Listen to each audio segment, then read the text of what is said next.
One.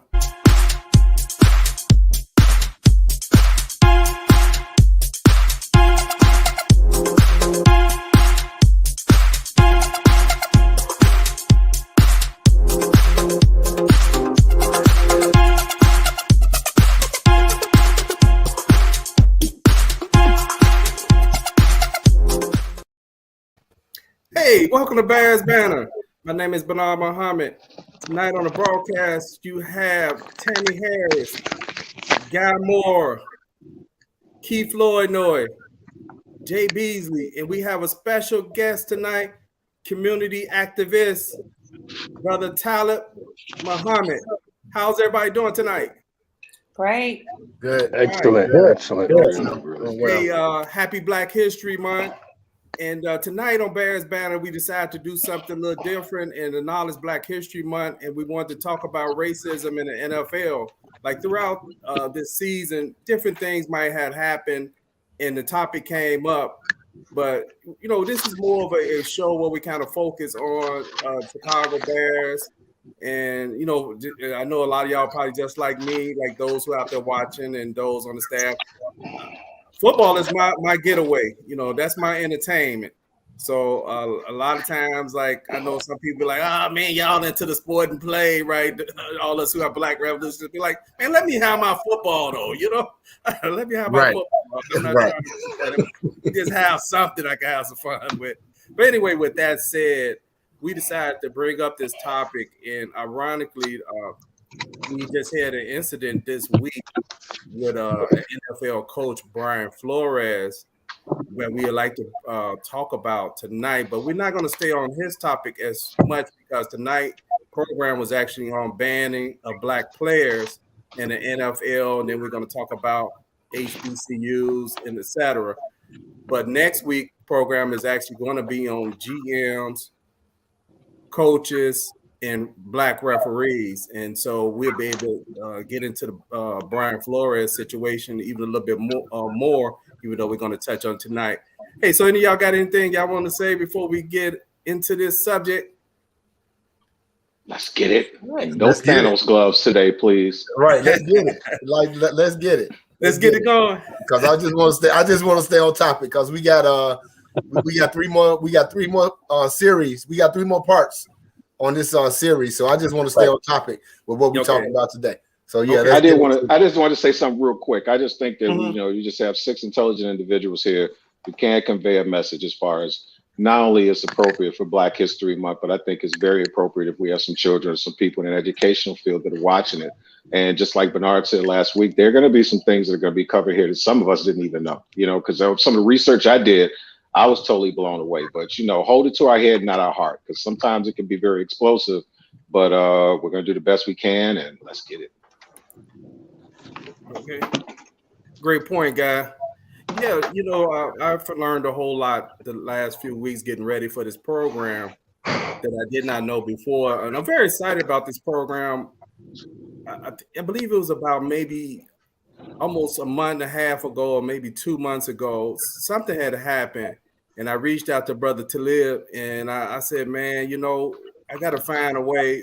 Let's do something on racism in the NFL. And brother said, hey, I'm down with it. So I was like, man, I'm trying to not really kind of mess up the banner program format. I said, well, let me ask him. So I asked Tammy, like, would you be interested? Tammy said, yeah. So then I brought it to everybody. I said, hey, would y'all be interested in doing it? Because I didn't want to necessarily bring everybody to this particular discussion unless everybody was willing to be part of that. But with that said, I want to start off with this short video that we made. Here we go.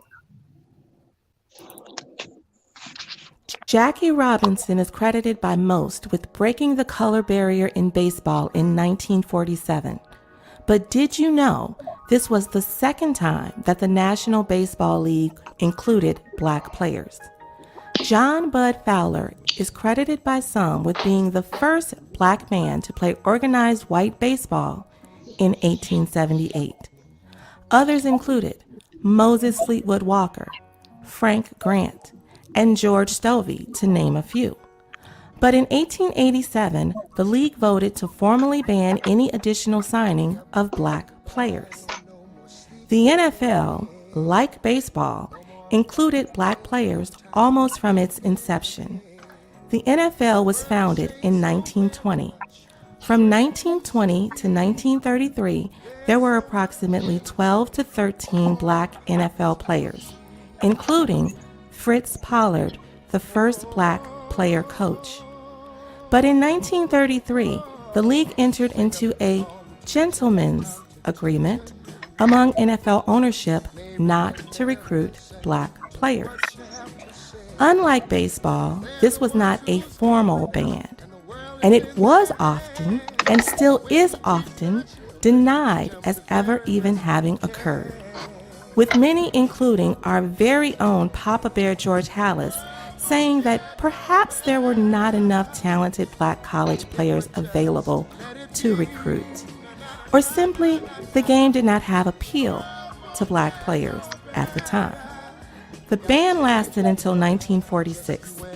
Kenny Washington, Woody Strode, Marion Motley, and Bill Willis, referred to as the Forgotten Four, were the first to reintegrate football.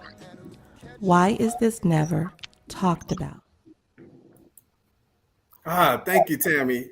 That was excellent. Man, that was Tammy doing that? Oh, man. She could You got to do some voiceovers for me. I heard her You know, sing. see?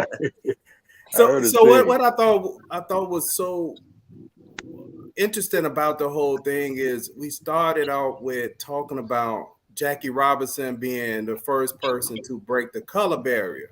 And it's interesting when you look at history and we talk about Black history, how much is it his story or is it our story? And that's just nothing to take away from Jackie Robinson. But now when you look at stuff now, it says in the modern era. But that's interesting because that was 1947. And in 1946, they have a story about the Forgotten Four that was brought into the NFL. And to many of our surprise, which I didn't know until they hit the 100th anniversary of the NFL, that there was actually a black player in the inception of the NFL, Fritz Pollard. His actual name is Fitzgerald.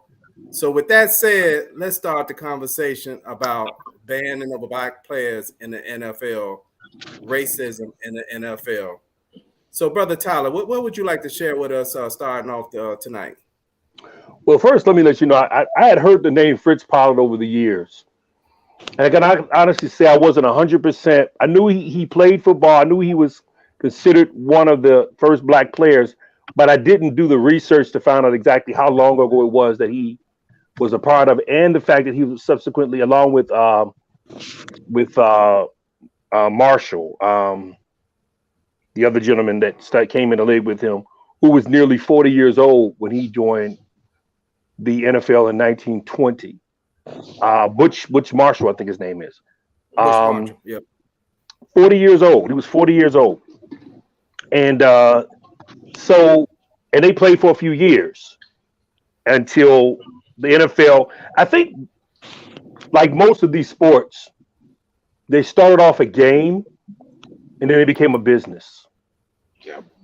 And I think that when they became businesses, looking at the economic aspect of it, that's when it changed in perspective to who could participate. When it was a game, it was fun. But the flip side of it is that every game that we have been a part of historically, we have dominated physically.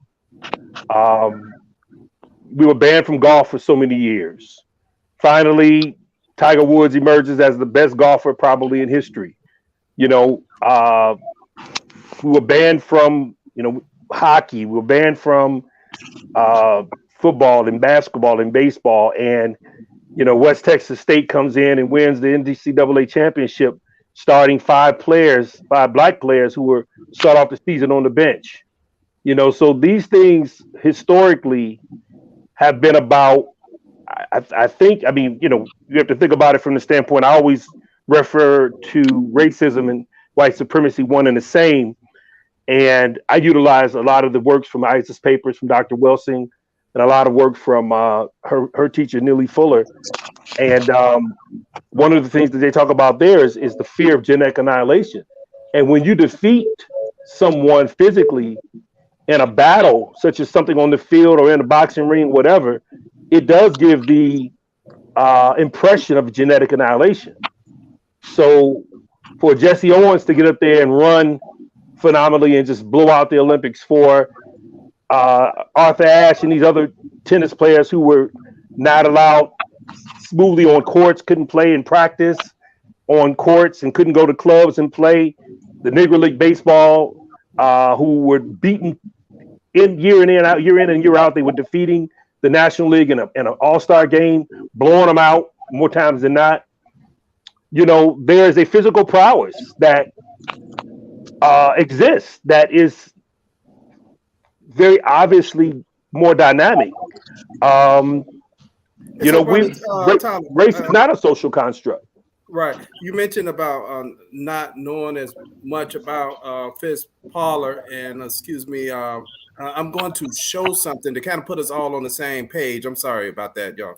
Let me bring this up. So where are we at right here? We're going to go here. And the banning of black players right here. Okay. Now y'all know I can't read this because this is too small for me. I can actually read that, Bernard. But okay, so I'll go what I could go, Jay, and you can pick up from me. But and what I wanted to mention was his history. Is very interesting history. He actually Pollard is actually from Chicago. Interesting enough, he lived in Rogers Park area, and a lot of us who are in Chicago actually see Rogers Park is an area that kind of got integrated over the last whatever amount of years. But he actually lived in Rogers Park in 1915. So he actually was recruited to go to Brown University, Ivy League school. 1916, he took them to the Rose Bowl. They haven't been back to the Rose Bowl since. This is how good this brother is. This brother took them to the Rose Bowl. He kind of played once he finished school. 1920 is when the NFL started, and he ended up being one of the pioneers that helped start the NFL. And the first year, something happened. The Akron Pros, who he played for, actually was crowned the champions. So our brother was actually on the first championship team in the NFL. And that's something because, you know, you have a lot of stuff that you have happen currently, and they kind of talk about this current player and et cetera. And in 1921, they switched him to quarterback and made him a manager of the team. And so he's considered the first NFL black manager, and he's considered the first black NFL starting quarterback. And the interesting thing, in 1989, Art Shell was considered the first black NFL quarterback coach. Yeah. And it was for the Raiders.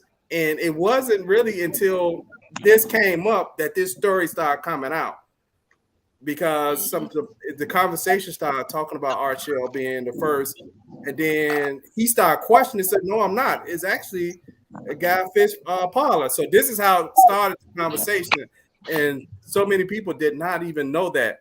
But anyway, we went over in the slide about the Forgotten Four, so we don't have to go over that again. So hey, so let's go there and let's get started.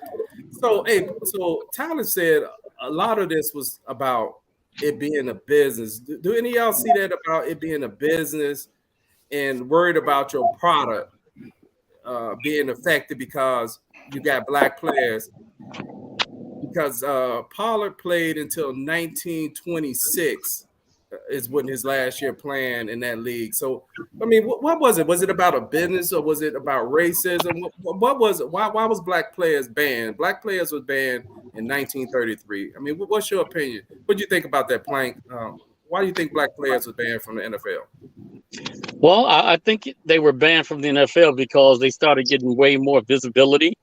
And, you know, from a visibility standpoint, they started turning NFL into a product. If you remember, if you actually think about it, the college game used to be something that surpassed the pro game at that time. So you didn't have a whole lot of people looking at professional football. So they had to do whatever they could to get that off the ground. And one of the things that they ended up doing, not to get off subject, was starting recruiting prominent college players like Red Grange in order to get the NFL more exposure. How that goes back into the NFL being a product, once they started getting more people looking at it and trying to sponsor it, they knew they could not have black players out there because that would kind of put a bad mark on the league in their minds. Obviously, we have a different interpretation. But Fritz Pollard was absolutely a great player, a great man, a great coach, and he's somebody that actually I can talk about him quite at length. But I'll go ahead and just pause that for right now. Okay, those are some great points. So we do know business and having your product having more exposure is a factor that you see. And if you think about it, this brother did something that Guy's going to talk about a little bit later, with as far as because he got a nice salary for the 1920s. I want to say his salary was $8,500. Somewhere in that ballpark. That was a nice salary. I mean, you look at it, there was football players in the 1960s that were only making about $20,000. It was not a career that at that point that's all you could do. Most of those guys did other things. So when you look at where this is at, this is in Ohio. This is supposed to be the North where there was no slavery and all that. And so, Guy, can you expound on that? Like, what was it really about? What was it more to it than why they banned black players? Well, you have to think about it. I mean, first and foremost, the African American players proved his worth and mettle in so many different fields, not just sports, but technology and everything else. And yeah, it was a business, because what happens is if you take an African American player, and it kind of sort of veer away from somewhat football, but with Jackie Robinson, what people don't realize is when Jackie Robinson came into the league, was he great? What he did? Yeah, he was. He probably wasn't even the 30th best player in the Negro leagues. The reason why he was brought in is because he had a UCLA education and he was able to do certain things and had the tolerance level to deal with things like that. But if you took a guy like, say, Fritz Pollard, and you allowed him to stay in the league, and another caveat about Fritz Pollard that makes him even that much more remarkable, if he wasn't playing football, he was studying to be a dentist, number one. Number two, his physical stature, he was only 5'7" and 150 pounds. So if you ask yourself, if you got a guy like Fritz Pollard, imagine all these other players that they had out here that were big, that were fast, that were strong. You bring them in, there are a lot of people who were not black that were in the league would be out of a job. And you also have to think too, back in 1919, if I'm not mistaken, Chicago had the big race riot. So if you're painting a parallel saying that we're 3/5 of a human and we aren't equal to anyone else and all that stuff, if you just happenstance to just take, we're going to take this one player and the player just blows up to be great, now it kind of sort of puts an onus on them, like saying, well, man, if they're so bad, why are they going to Brown University and why are they so great? So they had to do it from a business standpoint, because there's some sycophants who were from the South that actually came north and did everything that they can to subjugate us. So yes, it absolutely was a business. They kept us out because they know that once we got in, it was over. Hey, Tammy, he was talking about, business been mentioned a few times, and I know when you and I had talked offline, you mentioned the connection of the Forgotten Four to Jackie Robinson. Can you briefly bring that into the conversation, and we are connected into how black players ended up being integrated right back into the NFL? Okay. Well, first, let me say, from the standpoint of whether it's a business, I think that's kind of twofold. I think, yes, it's a business in the sense that they did not want black faces being the face of their business and what represented them. So they could not allow black players to get that stature, that position. But in football, you have black players, it's physical.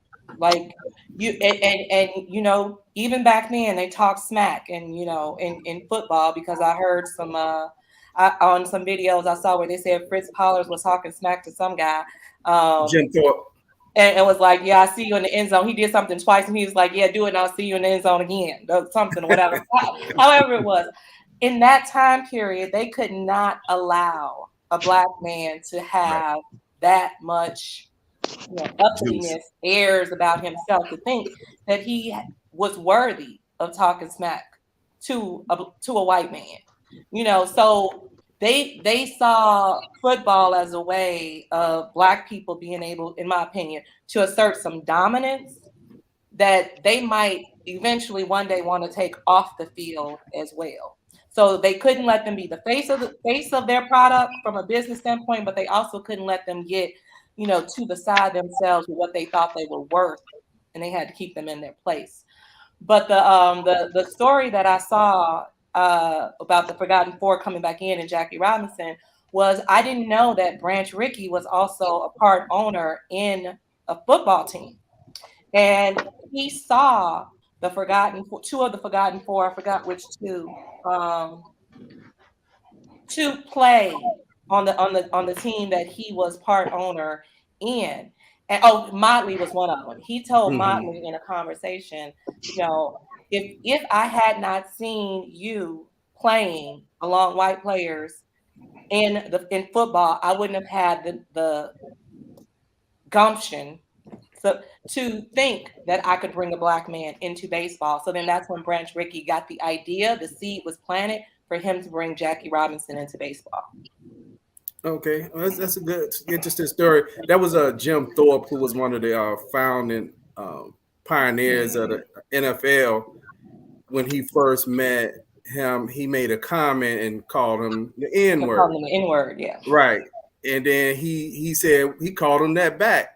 And then he made a comment to him, and he said, "Well, I'll see you in the end zone." And he did see him in the end zone a couple of times that day. But Jay, one of the things that was mentioned about him being a coach, we actually experience the same thing now. Currently in the NFL, there's only one Black coach. Could you imagine, what did that brother, as far as answering that question, I wanted to put this on your mind that you may share your thoughts on this. Imagine this brother trying to coach white players in 1921. And he had to actually travel to games with bodyguards. So Jay, go get at it.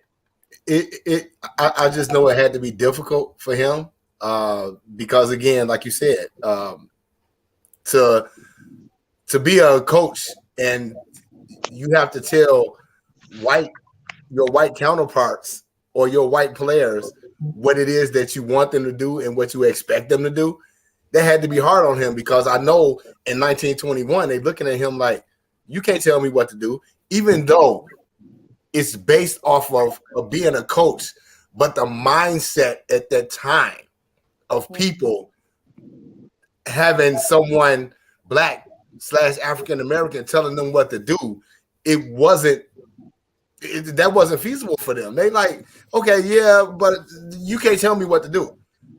So at the same time, you know, it's one of those things where, you know, to piggyback off what Tammy said, back in that day, it had to be hard for him. That had to be really, really hard for him. And he's not looked upon as the first Black coach because people don't talk about it. I think Guy said that, where they said RCL was the first Black head coach, and no, he wasn't. He wasn't. But in 1921, that had to be very difficult for him. Let me inject this. I think that's the presumed response, because we are living in the current environment where we're still running into Black folk having a hard time managing white folk in the workplace or wherever the case may be. But honestly, I think on the field, you don't have that same kind of, you know, when you're performing and you're doing your job, people have a tendency to kind of still respond if you're winning. Yeah. I don't know if absolutely Absolutely. If Fritz was having the same amount of problem from his fellow players as when the business became more visible, like someone said, when it became more of a visibility type of a thing, and others from the outside looking in saying, "Oh, you got this Negro telling white folks what to do," who gives him the audacity to do that? Players have a tendency to feel, "Hey, man, are we winning? If we winning, we good," because as a result of victories. I mean, remember he was a part of the team for 6 years before he got banned out of the league.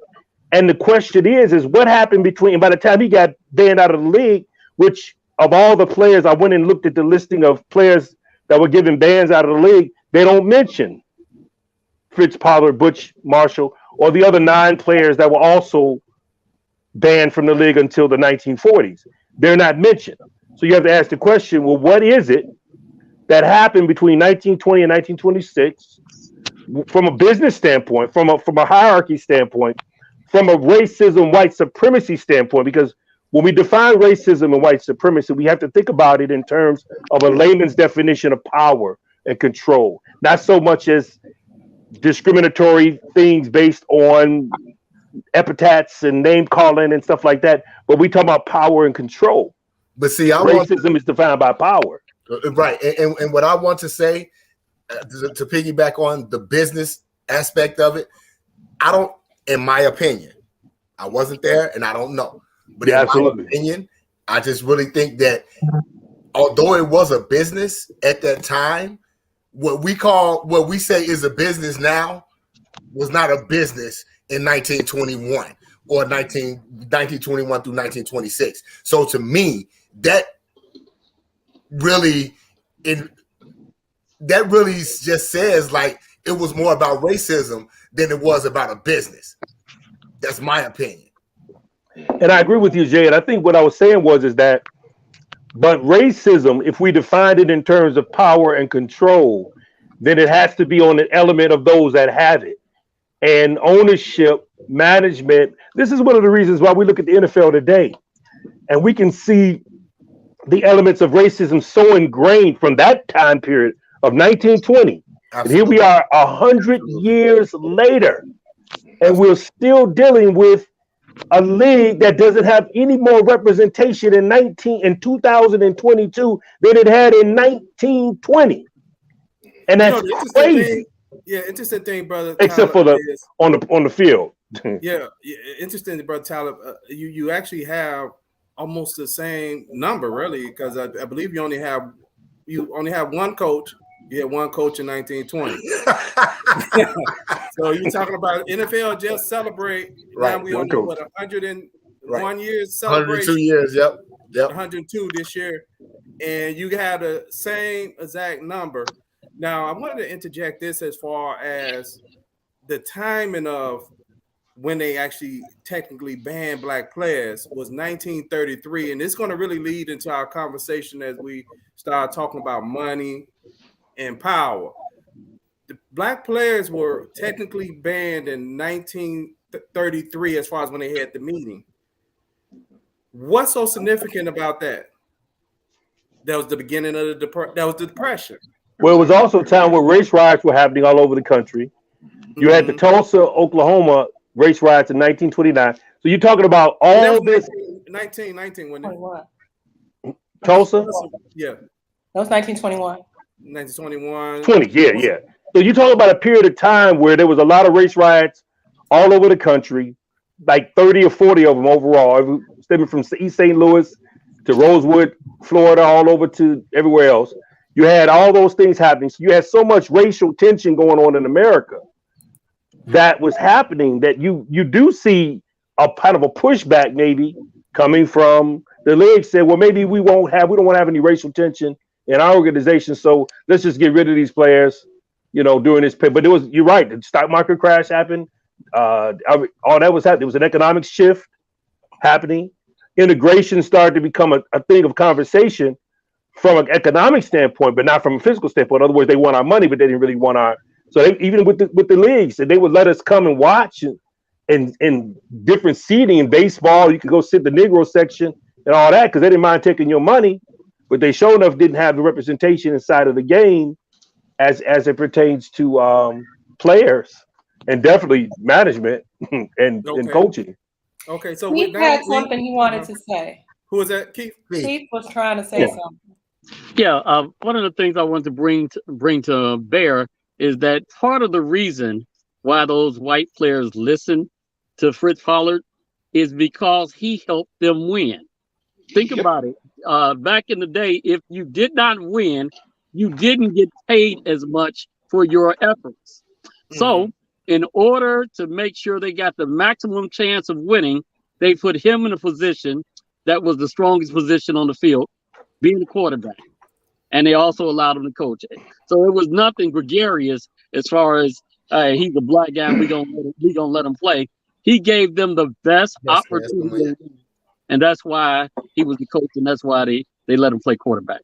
Can I interject for a second? Somebody somebody said something about technically that Fritz Pollard was not the first black coach in the NFL, and that's 1,000% false. And I have it here.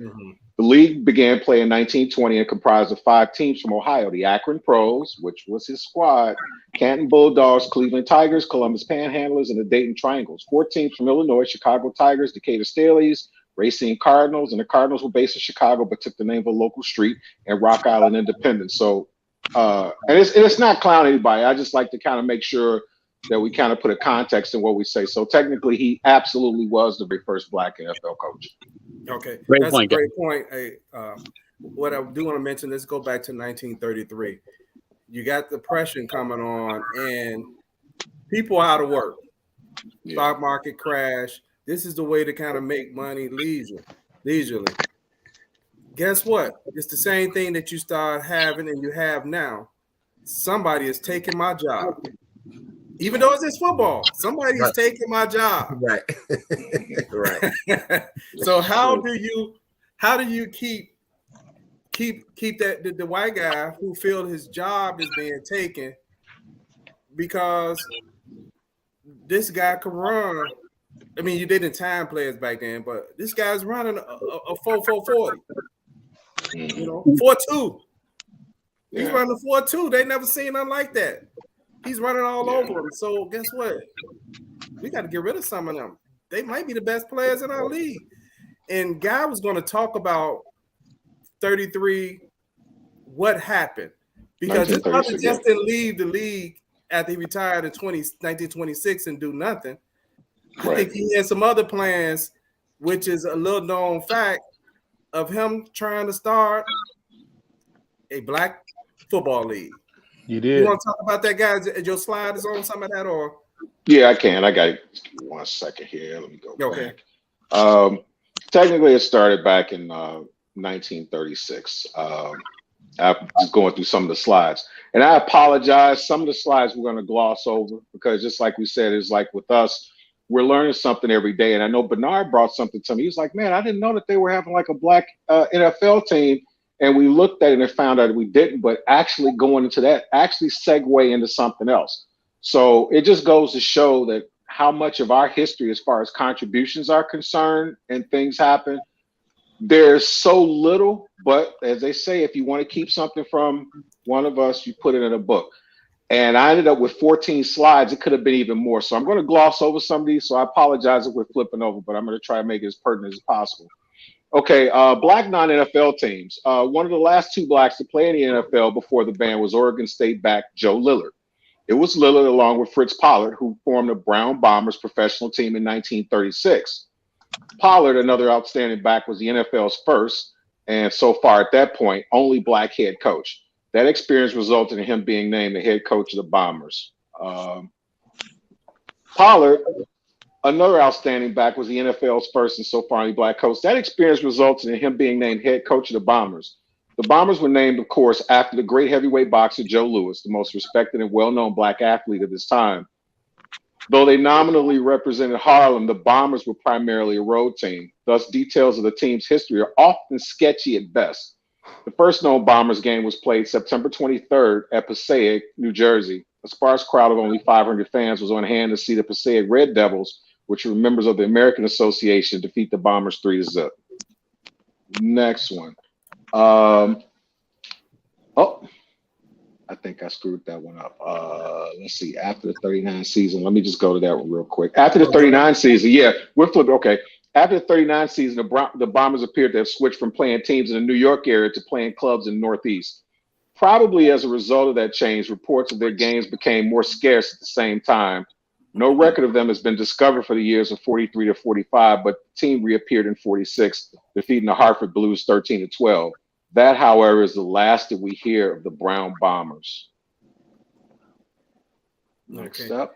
You got another one more. slide, right? Oh, sorry. Okay. And let's see. The New York Brown Bombers weren't the only black team of the period. In fact, they weren't even the only Brown Bombers. The Chicago team of the same name appeared in 1937. Since the Chicago papers were less inclined to cover non-NFL football than those in New York, we have even less information on this team. Only 8 games for them were found over a 4-year period, all but one against the Des Moines Comets.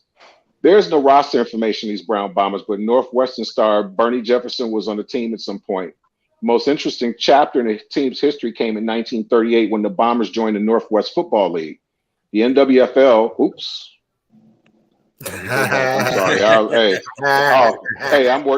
The NWFL had existed since 1936 and 37. It included 2 black players, Bobby Vandiver of the champion Des Moines team, and Don Simmons, who was Ozzy's brother on the Cedar Rapids Crushers. That was nothing unique, but the presence of an all-black team was something else again. Let's see. We can kind of skip through that one and go to the next one. Yes, some short sketches of notable black players in minor league or independent pro football during this period. Ezra and Chuck Anderson were teammates in 45 and in 46 with the Hollywood Bears in the Pacific Coast Football League.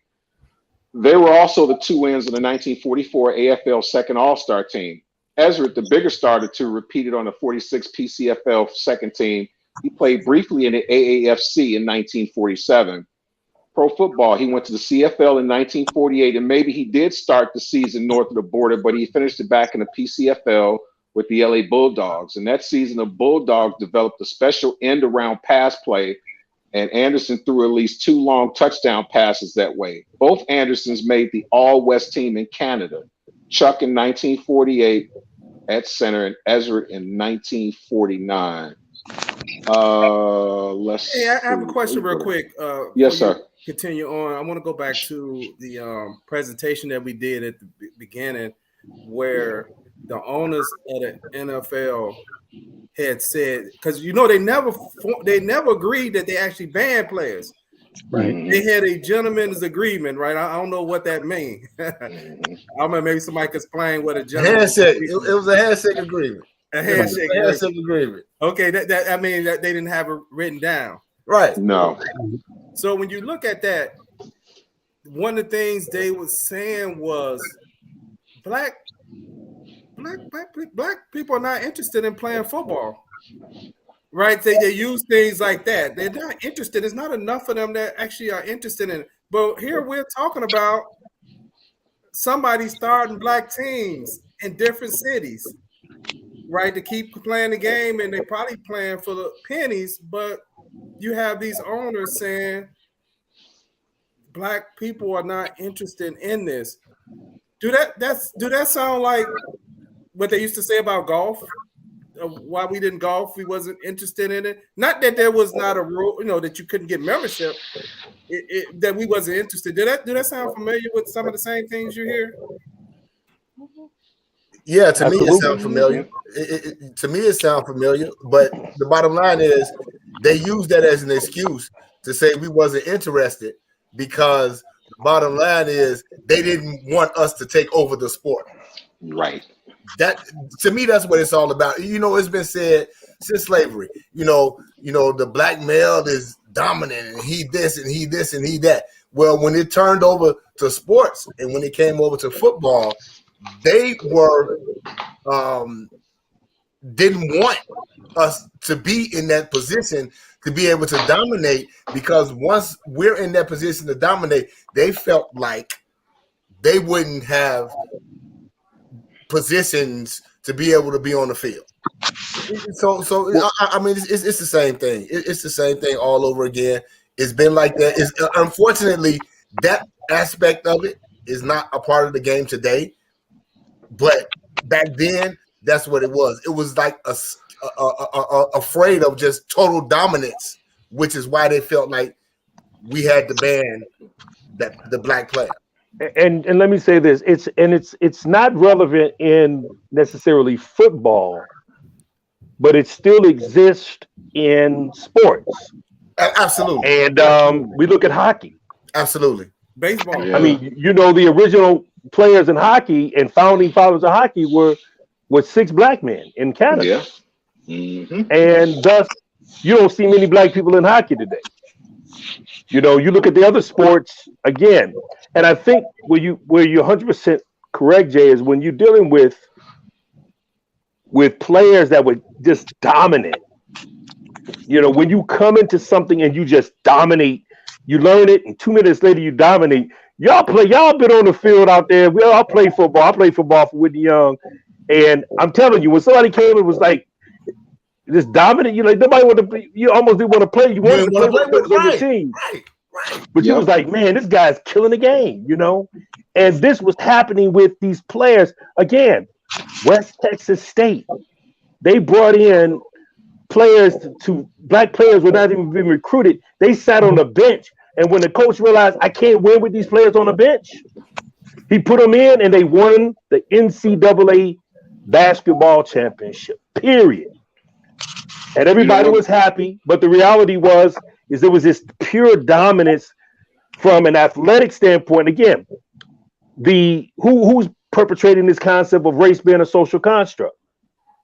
I don't believe that. I believe that there's an actual physiological, biological, genealogical difference between black people and others that allow us to have certain levels of prowess in certain areas, both mental with the pineal gland and also physical with the hamstring and different things of that nature. And I believe that that's why we've dominated in every sport, doggone it, everything we've ever done.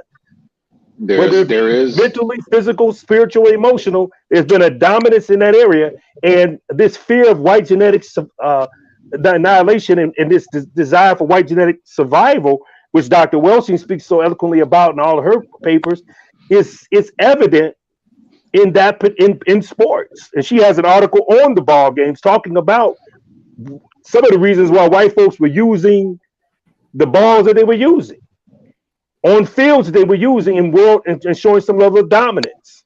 And everything was a psychological perspective. They did these things very intentionally. Okay. But you know what happened though? I can tell you something. And on that vein, what happened was they figured that they would put a narrative out that would negate our existence in professional sports. First, they said they're not smart enough. Fritz Pollard went to Brown. My guy Woody Stroh, whatever, went to Oregon. Jackie Robinson and actually UCLA. Woody Stroh would play football with Jackie Robinson at UCLA. How more intelligent you can get? And it's not to even segue into this public school thing, but Brother Talib, you understand it. I mean, you went to Whitney Young. When you went on the field, the first thing they looked at y'all, oh, them smart dudes, they can't play. So what happened was when they found out that you had the intellect, first they say, well, they might be good athletes, but they're not that smart. Then they find out what school you went to. Oh, well, they can't, they have this, but they don't. Every time that we've proved that we could do something, they move the bar. But I'm going to get into another portion at the end of another portion too. We're talking about the CFL. Let me bring you. Listen here, guy. Let me say this real quick. I swam for Whitney Young, mostly. You know my boy Tom Revish. Oh, absolutely, yeah. Tom played for. He was a lineman, but I swam for Whitney Young, and as a swimmer, the discrimination was even on a much higher level at that time period. Because even in the 80s, you still didn't see a lot of black players, swimmers coming in and dominating, and we won 3 straight state city championships. Sent players and swimmers downstate, went to meets with nothing but we the only black folks walked in the room and walked out with all the trophies. They couldn't believe it. And even to this day, and it was again, swimming is one of those sports that, it's got a different level of commitment to it, timing to it, availability to it, because you need swimming pools and access to all that stuff. And you're talking about us walking in and dominating. To this very day, anybody saw the movie Pride, that was us. here in Chicago. And these black swimmers winning, and it was the same thing. Y'all not supposed to be able to swim. Yeah, we not only knew how to swim, we knew how to win. Well, brother Talib, it was something. It could be a whole nother Bears banner on it, but I can tell you it's been scientifically proved that West Africans have been found to have 9 DNA strands as opposed to those, other people who come in with 5 or 6. I mean, and it's been scientifically proven. We can get into all that, but that's neither here nor there. But there's your proof right there. I was going to say real quick, on YouTube and Twitch TV tonight, and those who are watching us on Facebook. Hey, Jay, take it, and Guy, we're gonna come back to your presentation soon. No, I was gonna say it's funny that Talib mentioned swimming because one of y'all posted a YouTube video back from I want to say it was 1980 something where somebody was talking about that black people wasn't supposed to be able to swim, and it's something to that nature. It was a Ted Koppel interview. Say it again. It was a Ted Koppel. Ted Koppel. The Ted Koppel interview, and Ted Koppel was eating this dude up because he was like the same thing that Talib just said. He was like, "Well, you saying that black people can't swim, but black people don't have access to pools and things of that nature, and they don't have this and they don't have that. But at the same time, we're still being able to dominate the sport because that's just who we are." That's just who we are. I mean, Jay, there is a physiological difference. They've studied the physical body. There's been a study of our hamstring. There's been a study of certain aspects of our body that says there's a physical and a physiological difference that allows us to characteristically become more successful in areas of athletic prowess. And again, remember the Olympics when Hitler and Jesse Owens was running, and he was, and it wasn't just Jesse; it was other runners that were also. He was constantly, thinking that this is the white dominant race. We're going to win this. We're white power, and these guys would come in and just blow everybody out of the water. And every sport we've ever touched. My coach, I was coached in swimming by the first African-American NCAA collegiate champion. That was our coach here in Chicago, Fred Evans. His son played football for the Miami Dolphins and for the Minnesota Vikings, Fred Evans Jr. And his daughter, this is the lineage. His daughter is a one-time medal winner and 2-time Olympian for women's bobsledding in the Winter Olympics, 2-man bobsledding, took 5th in the last Winter Olympics and took 3rd in the one prior to that. This is who we are. Okay. This is it. One more beat, and I'm not getting off track. I'm coming to you, so you get back to your slide. So before I get to the slide, I just want to say something real quick. It is, like I said, it's been scientifically proven because if you think about it, hundreds of thousands of years ago, Homo sapiens per se, when they look at different DNA artifacts, they find out that your average Homo sapien, most things were crossbred back then. They found that there was a Neanderthal portion in Homo sapiens. But when they did the structure of Africans, they found that we only had 1/3 of what they had. And the reason why they're so stumped by it is like, why is their DNA structure so bad? What about like Henrietta Lacks, who had the cancer at 30, and they took a cell without her knowing, and they were wondering, how the heck is her cell still alive and growing? It has everything to do with science. And the reason why they haven't been able to prove it, because the sub-Saharan surroundings, you can't preserve things. If you look at things like up in Iceland, there's ice to preserve things. You look in certain mountains and places where it's a little cold in climate, it's able to preserve it, but they still have not found what Africans have crossbred with. But whatever it was, we're able to withstand so many different things, but that has everything to do with a lot of the things that we were able to do physiologically as opposed to, other people. But there we go. Hey, go to the one that says starts at beginning in 1946. Click another one. Let's see. I'll tell you one more. Keep going. Keep going.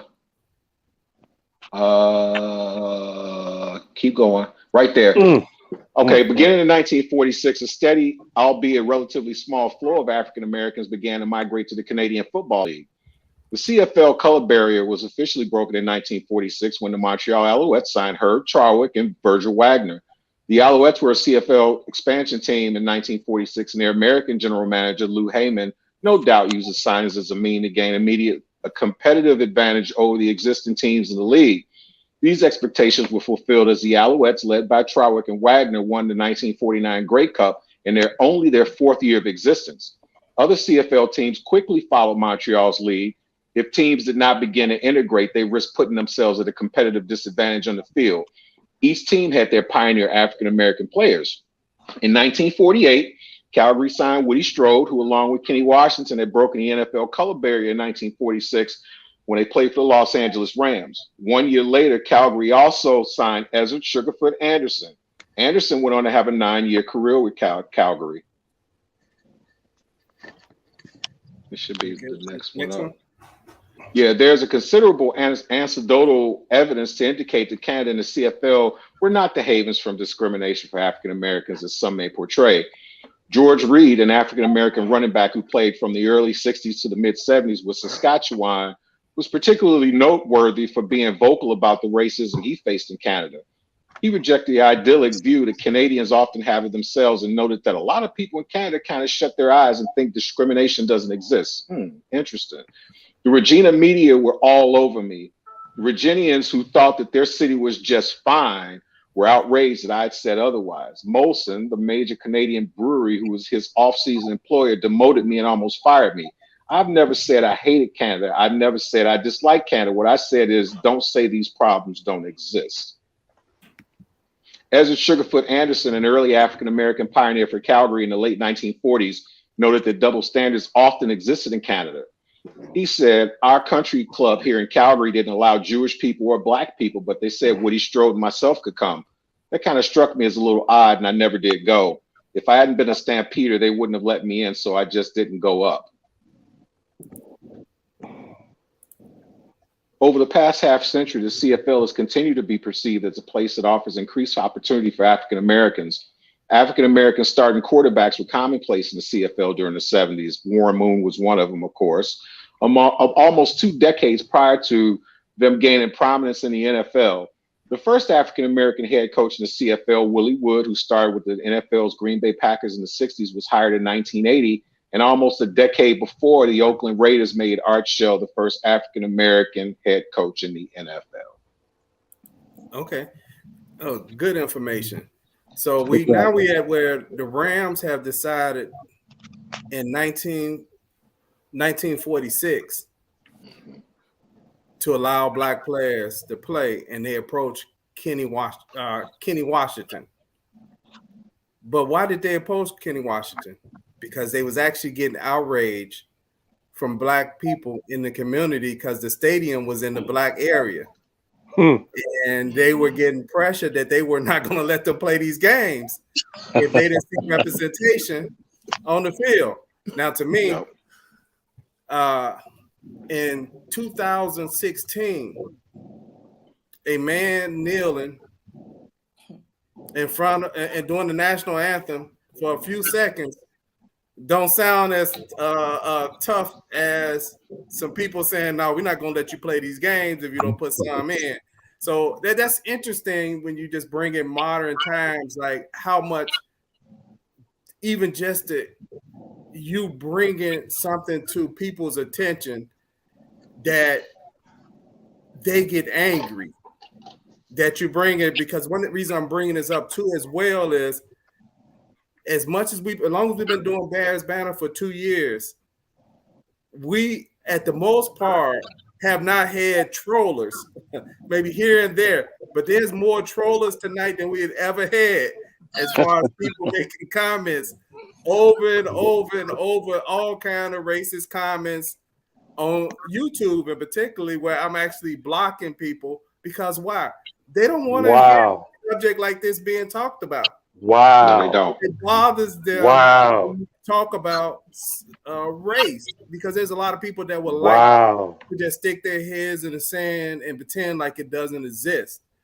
So this is why this is so fitting for Black History Month for us to even Y'all have arrived. Right. Racism in the NFL, because these are the same situations where, because these players make millions of dollars, it's basically like shut up and go play. Play ball, right? Just play ball. I mean, right. You're making $40 million. What are you unhappy about? Okay, so if you look at the current landscape, and I'm segueing into the $40 million slave, and I'm gonna bring up a video before we get to the $40 million slave.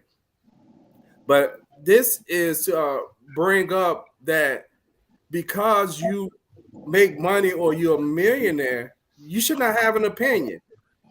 That money should just make you happy, and that's not the real reality. I mean, I'm looking at Hugh Jackson in an interview, and he was talking to a couple of ex-players like Fred Davis and etc.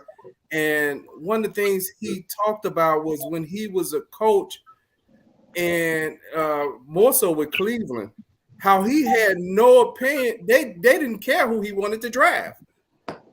And then at the same token, they fired him for not winning. So how, if you have no voice in picking your players, then how are you being judged to say, well, you can't put a winning product? So I know we're going to have a show on coaches. And the big question is how common is that, Bernard? How common is that? How common is it for a coach to not have any input with his personnel? Is that something that is done? Other words, this goes back, and this may be another subject, but this goes back to the Rooney Rule. Was it made authentically? Was it genuine? Or are you really allowing? Is it another way to ban? See, the banning has moved from players to ownership and management. Yeah, we'll let you run around on the field and bang each other's heads for as long as you want. And if you get CTE and all kinds of brain damage, hey, so be it. But then you got players who come out on, to some degree unscathed that want to enter into the game on another level. And then where are they? Why is it the Bears have done nothing, literally almost nothing, with any of the players from an era where they had complete and total dominance from 1984 to 1987, 86, where they were dominating on the field, and none of those players, I should say none of them, but a very minimal amount of those players, Rivera, Singletary got an opportunity, Leslie Frazier, and that's pretty much it. Even with Olin Kreutz, you're going to pay him $15 an hour to $15 an hour to consult on a defunct offensive line? That's my price.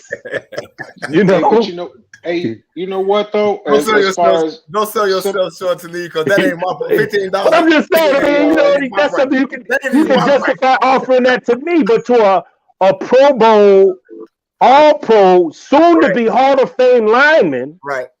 And then you're gonna sit up in line and deny it, right? What are you doing? We're talking about banning on a whole different level right now. It banned us then, but now they've graduated it to areas where there is ownership and control. That is why they don't want to let it go, because the white supremacy, racism component of it is power and control. Hey, you make your money, sit down, shut up.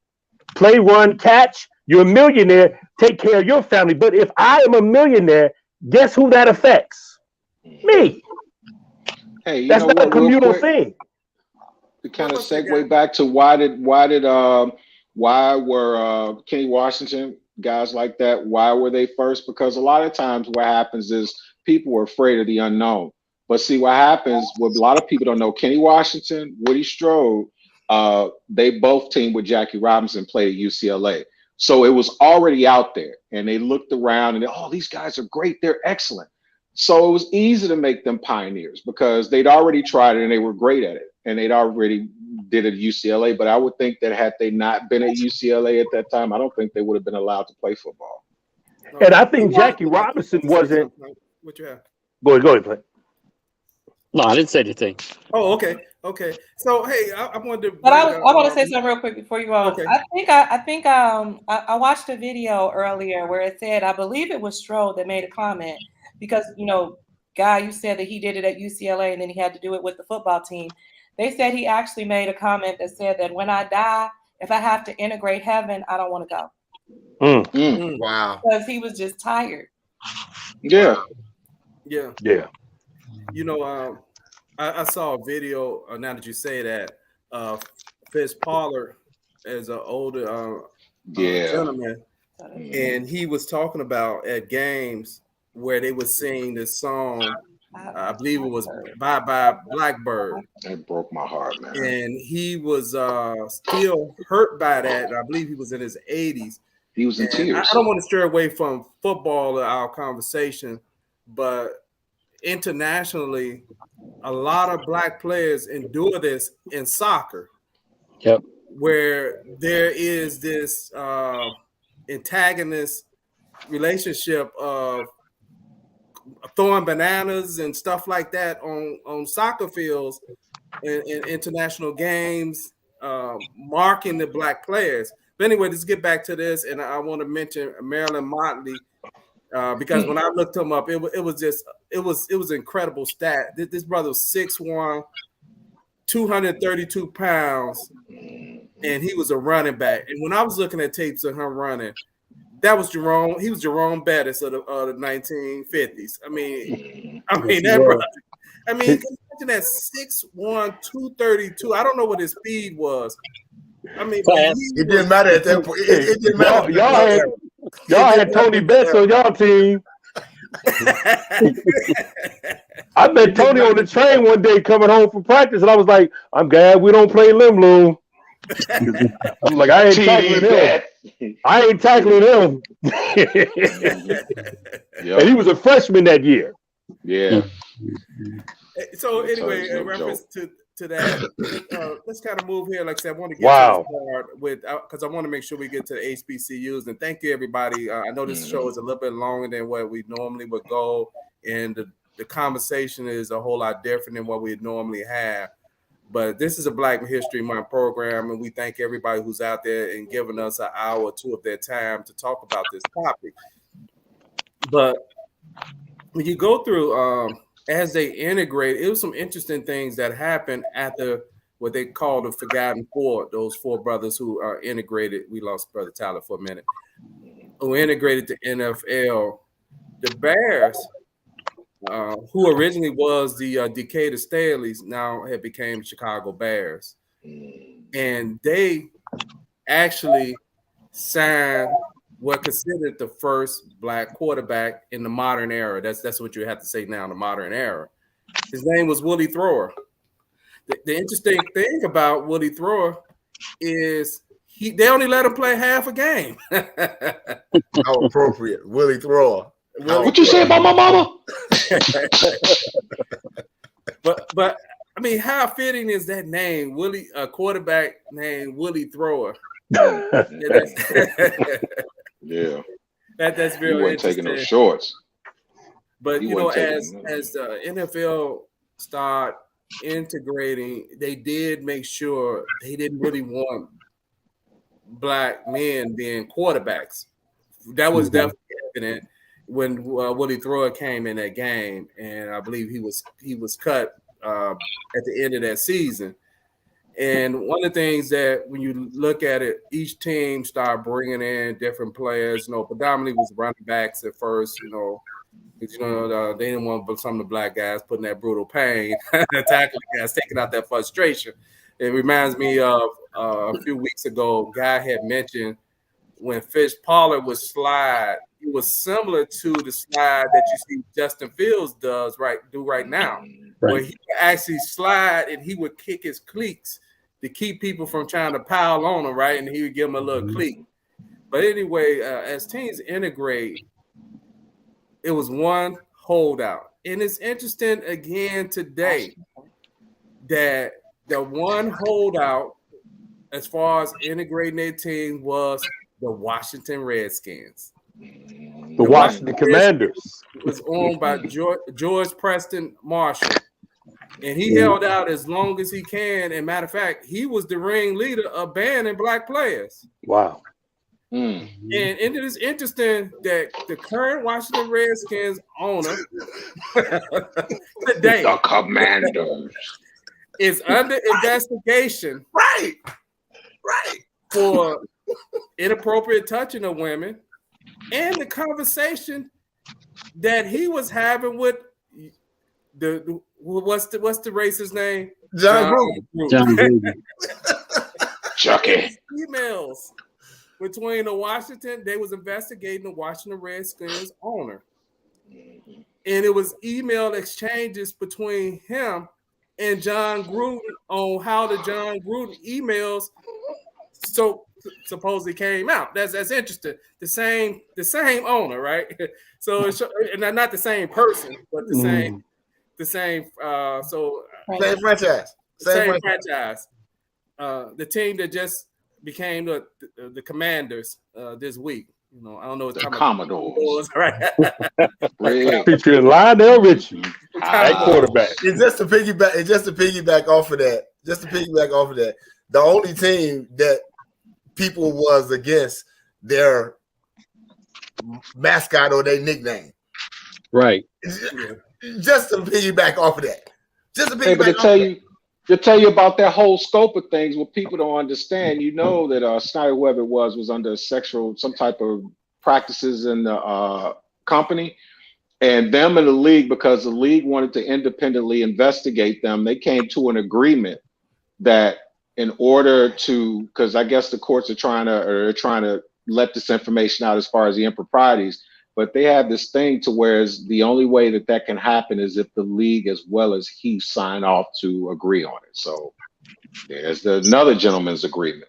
You out here dirty, but you the one who's the culprit, but you have to sign off to let people know to see your dirt. Hey, you know what? We right here, I want to do a little quick tribute question to kind of break this up. You know, for those who are new at Bears Banter, you know, you may see us laugh and stuff. We have fun. So I know even though it's a serious topic, hey, we still gonna laugh at some stuff, have fun, because I know normally when you see shows like this on this type of topic, everybody's, you know, but hey, that's all right. We could joke around and, you know, share a little knowledge and have fun while we talking about this subject.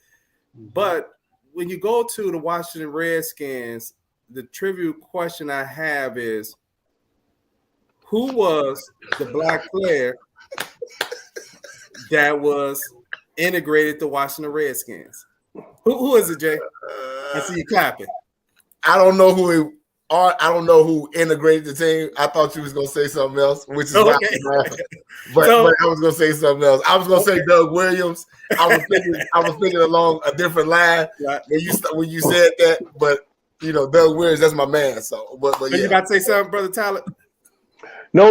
I'm waiting on you to tell me who this player was. I'm interested. Right. Okay. That's got to be Bobby Mitchell. So the interesting thing when you first glance at history at a glance is Bobby Mitchell, who played for Cleveland. And when you do research, Bobby Mitchell is mentioned as the first black player that the Redskins signed.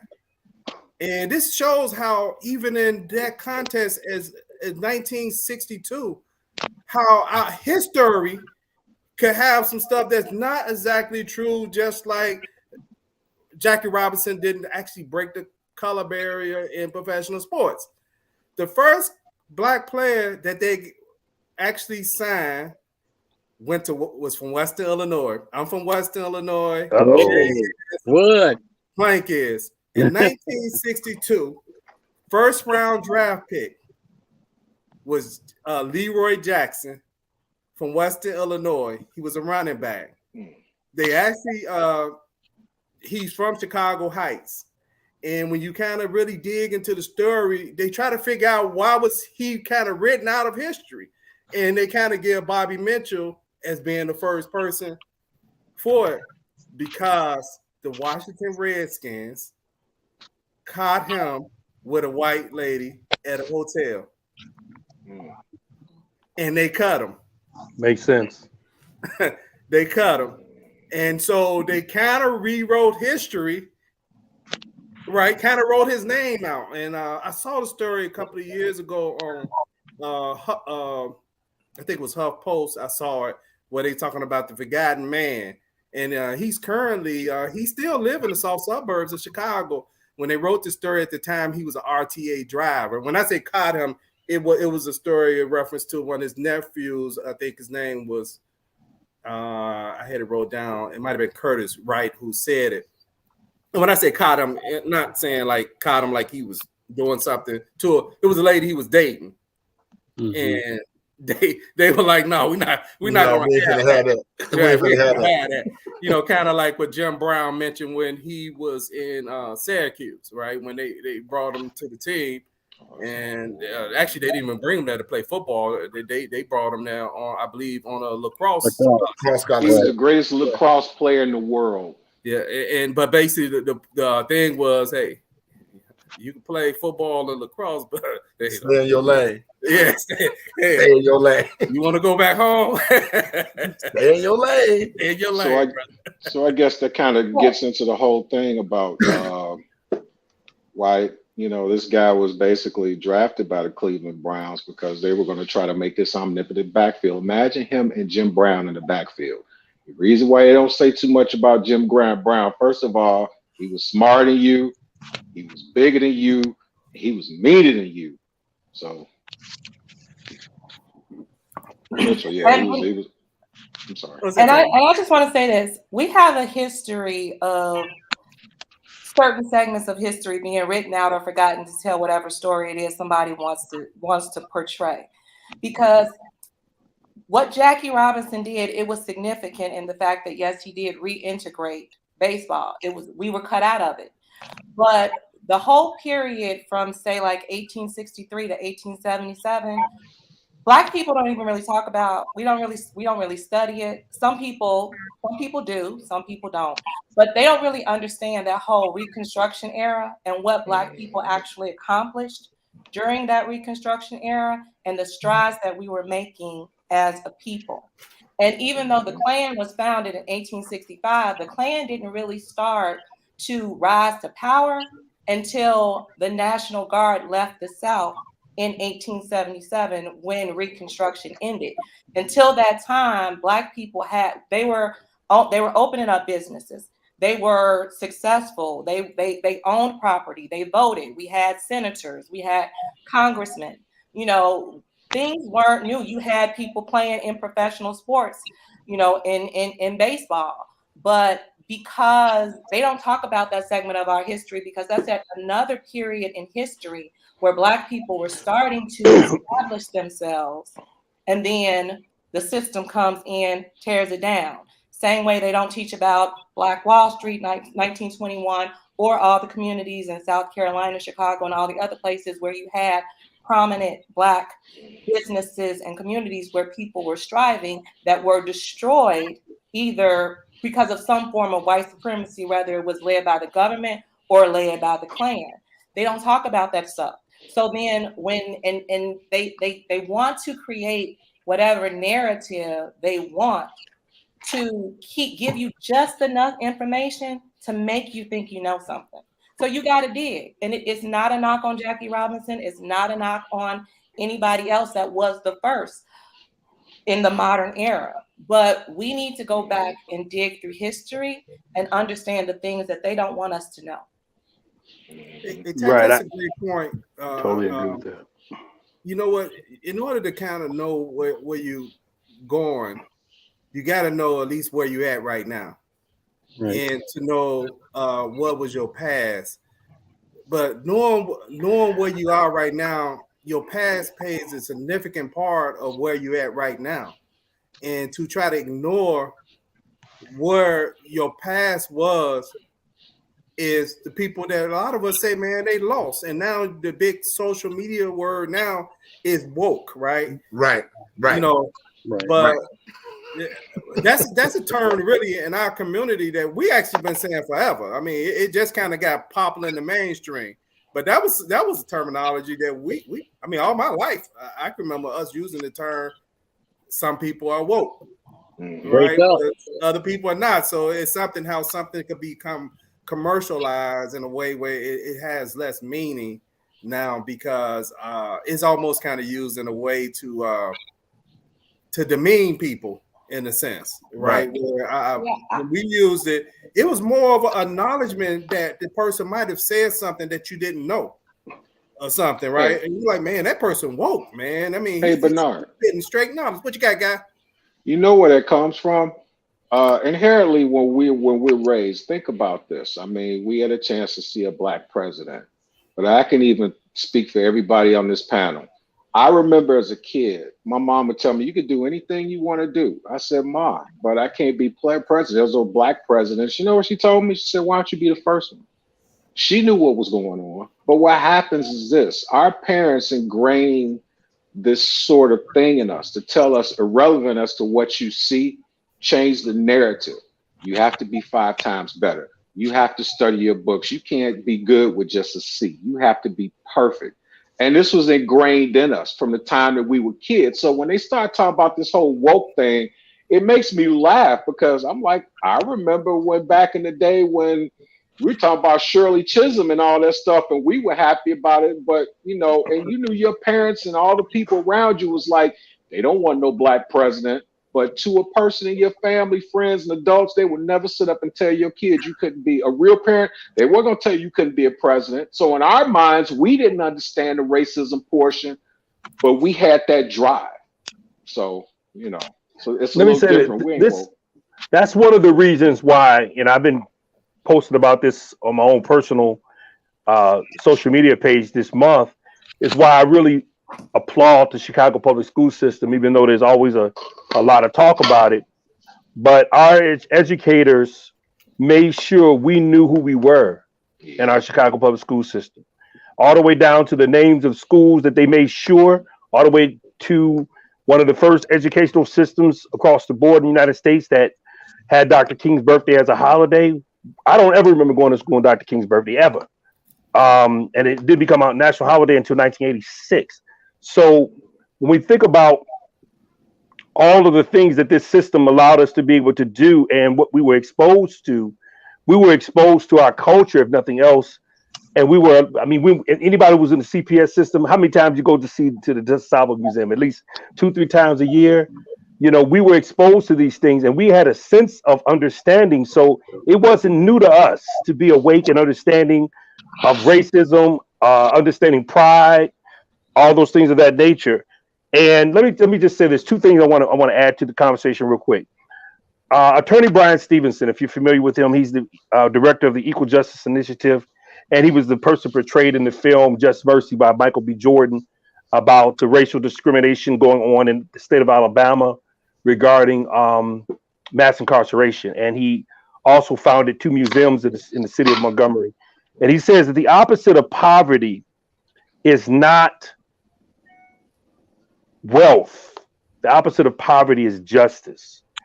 And I love that quote because when you think about paying these players all this money to sit down and shut up, as if somehow your poverty has been eradicated with wealth and you should be okay.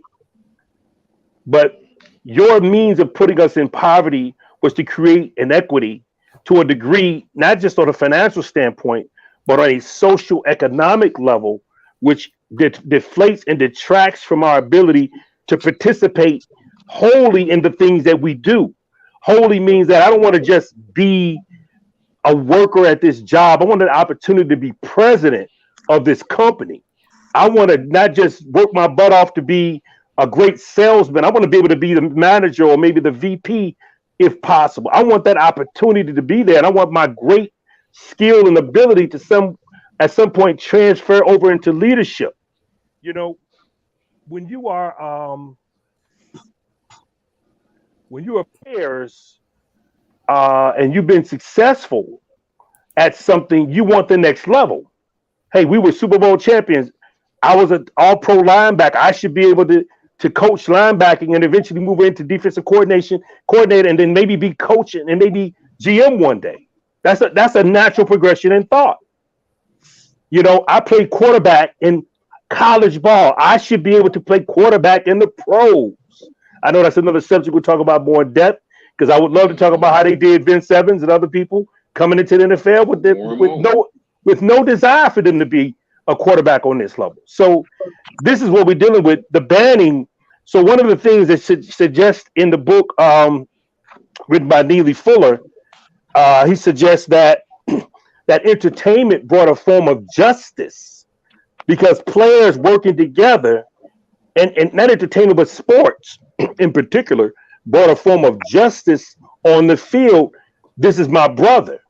So there were a few racist players. We looked at Jackie Robinson. If anybody saw 42, there were a few racist players on the team, but there was a great number of players who were like, hey, man, Jackie's winning games for us, man. That's our boy. That's our brother. We don't let nobody mess with him. So as a result of that, his success was their success. They understood that. They accepted it. But then at the same time, it brought, again, anybody who's played sports, especially if you played, everybody who's mostly played sports, if you play sports with white constituents, white counterparts in any capacity, you saw that there was a brotherhood and a justice amongst your brotherhood that didn't necessarily exist in other forms of life. You saw that in Remember the Titans in the movie, where some of that was true, some of it was not, but some of it was true. And you saw that in other movies depicted about the brotherhood between athletes. So he suggests that does entertainment directly or indirectly cause people to think about replacing white supremacy, racism, with justice, meaning balance between people? And then here comes ownership, the ones who control the power people, those who control the white supremacy and racism, saying, no, we don't really want no justice right now. We're happy with y'all on the field, running, jumping, and doing good for us and making us a whole lot of money, and us giving you a fraction of that. That's why I have no problem when players negotiate $50 million a year deals. Keep doing it. And I just want to go back to a point where we were talking about how, you know, people say, well, you're an athlete and you make all this money, so just shut up and play. But guess what? I'm also a human being. Yeah. And that's what people don't realize.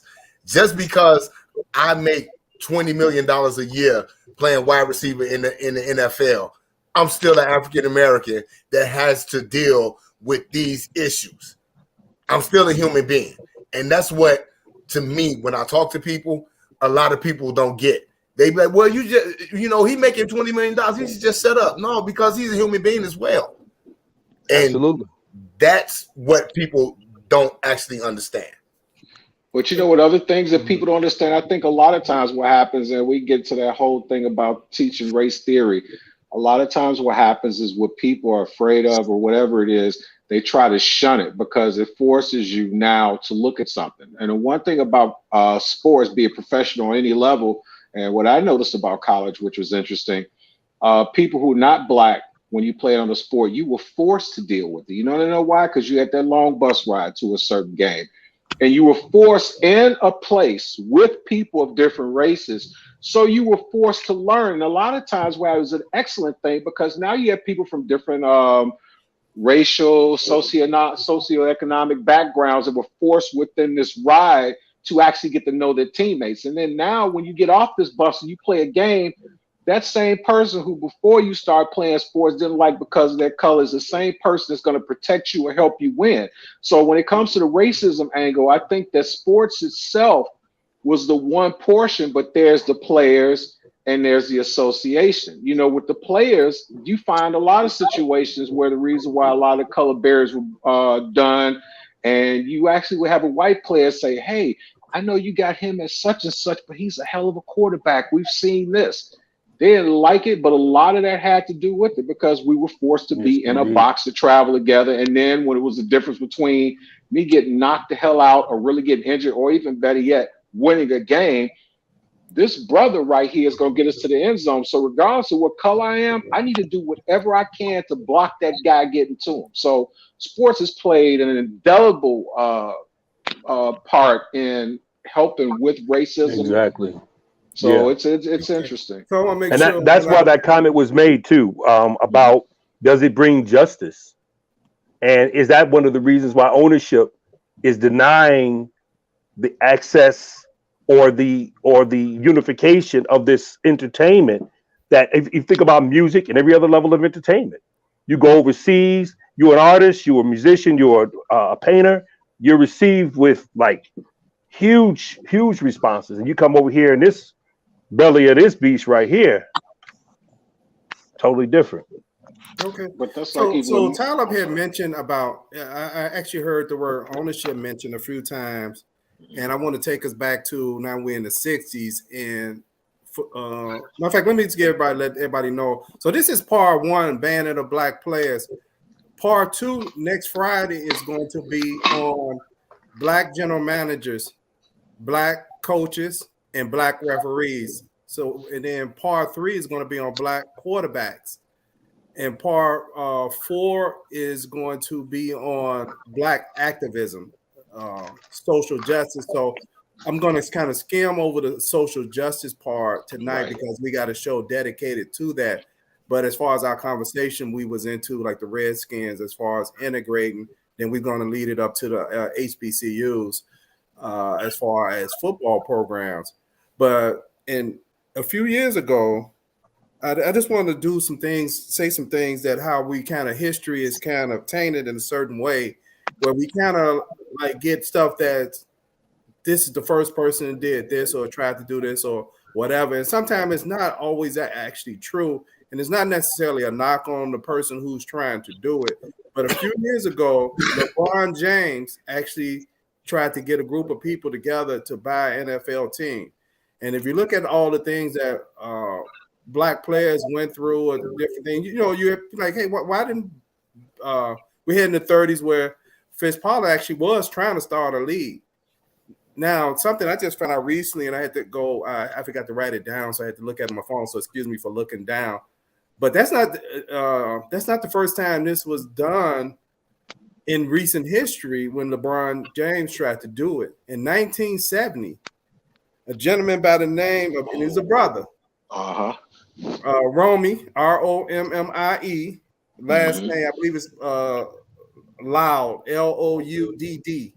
Yeah, he got together with Jim Brown and a lot of black athletes, and he got some investments. And the NFL was about to expand into another two more franchises, and he got a lot of black athletes together to put their money in some wealthy people to get an NFL franchise. And you know what happened? Oh, of course. His bid was not accepted. And he's a drug dealer. Walter Payton did it twice. Walter Payton presented two teams of investors. He sure did. To buy a team. Twice they turned him down. That's why he went and bought a racing team. He said, "Forget it. I'm done. I'm done with the NFL." And he never participated. The greatest never participated in the NFL ever again on anything. Yeah, he was done. So basically, what happened? I want to say one of the franchises that was given at that time was Tampa Bay. Was given, I believe, in 1972, right around that time. Yeah. But this goes back to Black Wall Street and some of those incidents. It wasn't that he didn't get the bid and they just leave it alone. There's always going to be something that happens afterwards. And I mentioned Black Wall Street that Tammy mentioned earlier was, for those who don't know, that was a successful business district in Greenwood. Not Greenwood. That was Tulsa, Oklahoma. Tulsa, Oklahoma. Yeah, Greenwood was the I believe the street name. Yeah. And so eventually they brought this brother up on some charges and ended up charging him. He eventually went to jail. And you gotta know this was like the end of, this is when you had all the stuff where the counterintelligence pro and stuff like that. But his story is one that is not told much. Why? Because he was end up being vilified at the end of the story. But anyway, that brings us to the 1970s, and we have historically black colleges and university where predominantly where black players were playing. Other than you had black players playing on the West Coast and a lot of schools like UCLA, USC. I heard Plank a few weeks ago. Plank mentioned, if you don't mind sharing with us, why did Alabama who dominate the SEC and the NCAA now. Well, why did they integrate at Alabama? Absolutely. So, the coach of Alabama at the time was a legendary Paul Bryant. And as the story goes, Paul Bryant actually wanted to integrate the University of Alabama, but he knew it would be frowned upon by his constituents and by the boosters and things of that nature. So one of the things he did, he scheduled a game of Alabama against USC because USC had a running back by the name of Sam Bam Cunningham, who was a beast. So he let Alabama play against USC, and Sam Cunningham ran against for so many yards. All of the boosters started changing their view about that. We need to get us one of those guys. We need to get somebody like them. Another little known fact that Sam Bam Cunningham was the older brother of a young man by the name of Randall Cunningham. Who became the first black quarterback, or one of the best black quarterbacks in the modern era, and won the NFL MVP.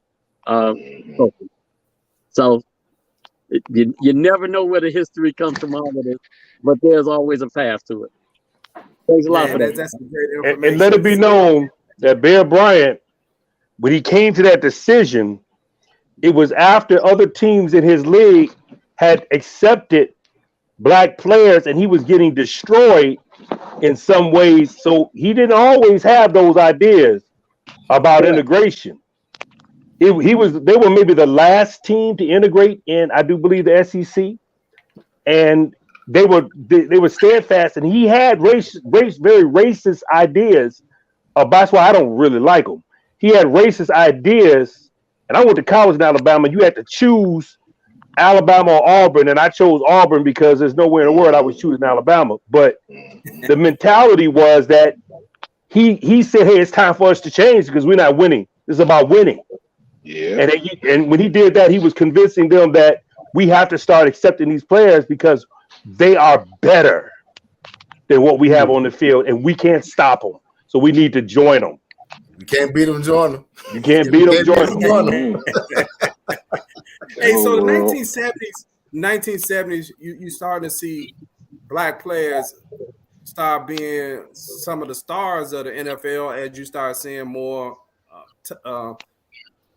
for NFL games on TV. And I'm looking over guys, I guess that would be his right shoulder, and I see Sweetness. It's my man. Sweetness this guy right here is from Jackson State. Historically black college and university, and we have two people actually on the panel tonight that actually attended a HBCU. Jay attended Alcorn State for a while, right, on a football scholarship.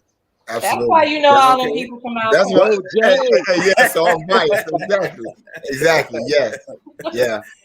And brother Talib, I believe you went to Alabama State, right? Alabama State, yes, sir. All right. They part of the SWAC now, ain't they? They've been a part of the SWAC. Yes, I'm sorry, I meant to say Alabama A&M. I think Alabama A&M right now is part of the SWAC. They weren't years ago. They got in some years ago. The newest team, I think, is FAMU. That's the latest team that the SWAC added was FAMU. Alabama A&M, that's John Starworth. Yep. Oh man, I didn't know that. Yes. I mean, Jackson State is where, obviously where Walter Payton went. Mississippi Valley is where, Jerry Rice went, and that's the SWAC. Obviously Richard Denwood at Tennessee State. That ain't just a SWAC, because guess what? Leslie Frazier. No. Yeah, right. Absolutely. State, who's been a head coach in the NFL. You got Freddie. You got Steve McNabb, who was our current coach. Our current coach of the NFL. Our current coach is Eddie Robinson, who played for. He played for us, and now he's our current coach of Alabama State University. So I'm loving this swing that we're seeing right now. I just hope that it lasts, because the one thing you have to be leery of when there's a swing, you got to remember it was all spurred by emotions. So we got to slow things down. And when we teach about emotions, Bernard, rise above them, right? So what happened was George Floyd thing happened, and all of a sudden everybody started saying, I don't want to go to school with the white folks. And folks emotionally started making changes. So we got to be careful when you make changes emotionally, because they have a tendency to wear down, to die down. So Deion makes his move. He brings his top-rated son with him. Now you see all over the country, it's just happening. You see Hugh Jackson now going coaching Grambling. Was he at Grambling? Where is that? Yeah, but Grambling. you see, right? Hugh Jackson coaching Grambling. You had Eddie Robinson coming. Eddie George coaching Tennessee State. Eddie Robinson coaching Alabama State. Now you got other pro players coming in coaching on the ranks at these HBCUs, because they're all feeling this whole energy right now. Now there's a counter to everything, right? So at halftime is when you make your adjustments. Do you think the NCAA is going to keep allowing this to happen with players like Saunders and other people? You think they're going to allow this shit to, excuse my language, you think they're going to allow this to continue to happen? They going to have no choice. They're going to have to, but they're going to have a response to it. And we have to understand, if we're not ready for the response that they're going to have, then it's going to backlash. We got to be ready for the response. Absolutely. Because they're already attacking with that NIL, with the branding thing and the money. Right. They're attacking that right now, saying that these latest players, they took money in advance before they could sign on to that thing, and and they should be allowed to play. They're attacking right now. Yeah, you know, that's a good point. And I want to make sure we get enough time for Tammy to talk about historically Black colleges and universities. We would like to say, welcome to Black History Month. If you have not subscribed to Bears Banner, if you're watching us on YouTube, hit that subscribe button. If you're watching us on Facebook, join the Bears Banner Talk show group. Bears Banner is where Bears fans come to talk about the Bears. But tonight, since it's Black History Month, and for the next 4 weeks, we're going to get in the Super Bowl show as well, where we'll be back to our regular format. But we just wanted to make sure we didn't ignore Black History Month and not do something like this. It's because it's much needed with some of the stuff that happened this week. But since we're talking about historical Black colleges, my senior year in high school, and I'm segueing this into Tammy's discussion, is I got a couple of letters. You know, I was a small guy, so I didn't get a lot of letters. But the one letter that I got that to this day meant so much to me, I got a letter from Eddie Robinson. Wow. Saying that he wanted to see some fan. He wanted to see. Actually, Grambling had contact Limblom. Really, they was looking at Sydney, and they saw me on film. And so Coach Turian gave them my contact information, and he sent me a letter saying that he saw me on film, and they wanted me to fill out this questionnaire and et cetera, and they was interested in talking to me some more. But at that time, I realized I didn't want to play football no more, and I wanted to succeed as a college student. But with that said, Deion Sanders went to Jackson State. And what's so significant about that is not to take nothing away from coaches that have been cutting their teeth in the HBCUs for years, but Deion Sanders have actually brought a little bit more. What word I will use? Authenticity, recognition. Yeah, recognition and stuff like that. And in 2020. The NFL, in response to some of the other stuff with Kaepernick and et cetera, and they started an HBCU scouting combine. Yeah. That's interesting. So, Tammy, we turn it over to you to talk about some of the things you have on this. So I'll before I fully get into that, I'll say I should have gone to an HBCU. I actually had a full scholarship offered to me from Jackson State, but I didn't take it.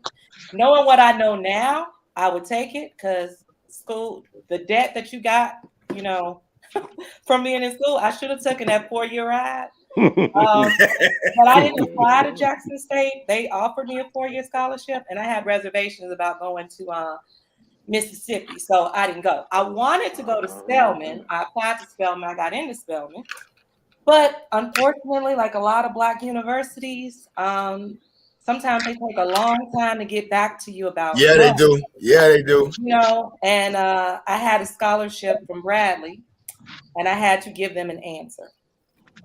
So I took that scholarship, and I didn't go to Spelman, but Spelman is where I wanted to go. So, Bernard, I think you have to share the presentation. Okay, let me bring that up. So, this is yours. Hold on, let me go back. So, as Bernard said, the HBCU Combine was supposed to start in 2020, but it was actually canceled that year because of COVID and the pandemic. So it was delayed. 2021, again, it was canceled because of COVID concerns. So actually this year was the first year that we actually had the Combine happen. It happened last weekend. It was done at Reese's Senior Bowl, which I'm going to talk about a little bit in a minute. But the purpose was to bring a little bit more visibility to HBCU players, get them some exposure to NFL coaches, and kind of try to level the playing field on getting more HBCU players back in the NFL, because there's been a significant decline in the recruitment of HBCU players in the last 20 or so years. But the significance of having the HBCU Combine at Reese's Senior Bowl is that this is actually considered like the start of the NFL draft. It is where all of the college football all-stars come to show off and shine in front of everybody. It is the only college game that is actually coached by NFL staff. All the teams show up. Tons of media show up. They said based on last year's game, 41% of the draft actually came from people that participated in this game. So this game has a significant amount of exposure. So combining it with the HBCU Combine and this weekend particularly brings even more visibility to the students that are trying to get into the NFL. I found something that also said that there was going to be a second HBCU Combine, and that's going to be at the Legacy Bowl, and that's going to be post-season. It's an all-star game. It's hosted by the Black College Football Hall of Fame, and that is a one-week celebration and another opportunity for HBCU students to, show their stuff and hopefully get some exposure in the league, some visibility. Now, the goals, like I said, are to increase, ideally, the players that are drafted either through the traditional draft or either who are signed afterwards as undrafted free agents. They want to elevate the perception of the HBCU students, because I'll say this, integration can be a catch-22, right? One good thing about when we had HBCUs, we got the best players. From the standpoint of their options being limited and then maybe having to go to a school, it made our schools stronger. It made the teams stronger because we got the best of the best players. But when people did have the option and the opportunity to go to other schools that might have had flashier amenities and could offer more, who had better funding, better facilities, and potentially better opportunities or better perceived opportunities, then some students were pulled away by the shiny new objects, because with the hope that it would make their career, elevate to the point that they would like it. But the HBCU Combine would like to try to rebuild some of those relationships, because we do still have talent, that is in the HBCUs, even though some of it has actually been poached. But the thing that speaks to the fact that there has been a significant decline in the HBCU players being drafted is in 2021, no draft eligible player was recruited from an HBCU. And a lot of people blame this on the pandemic.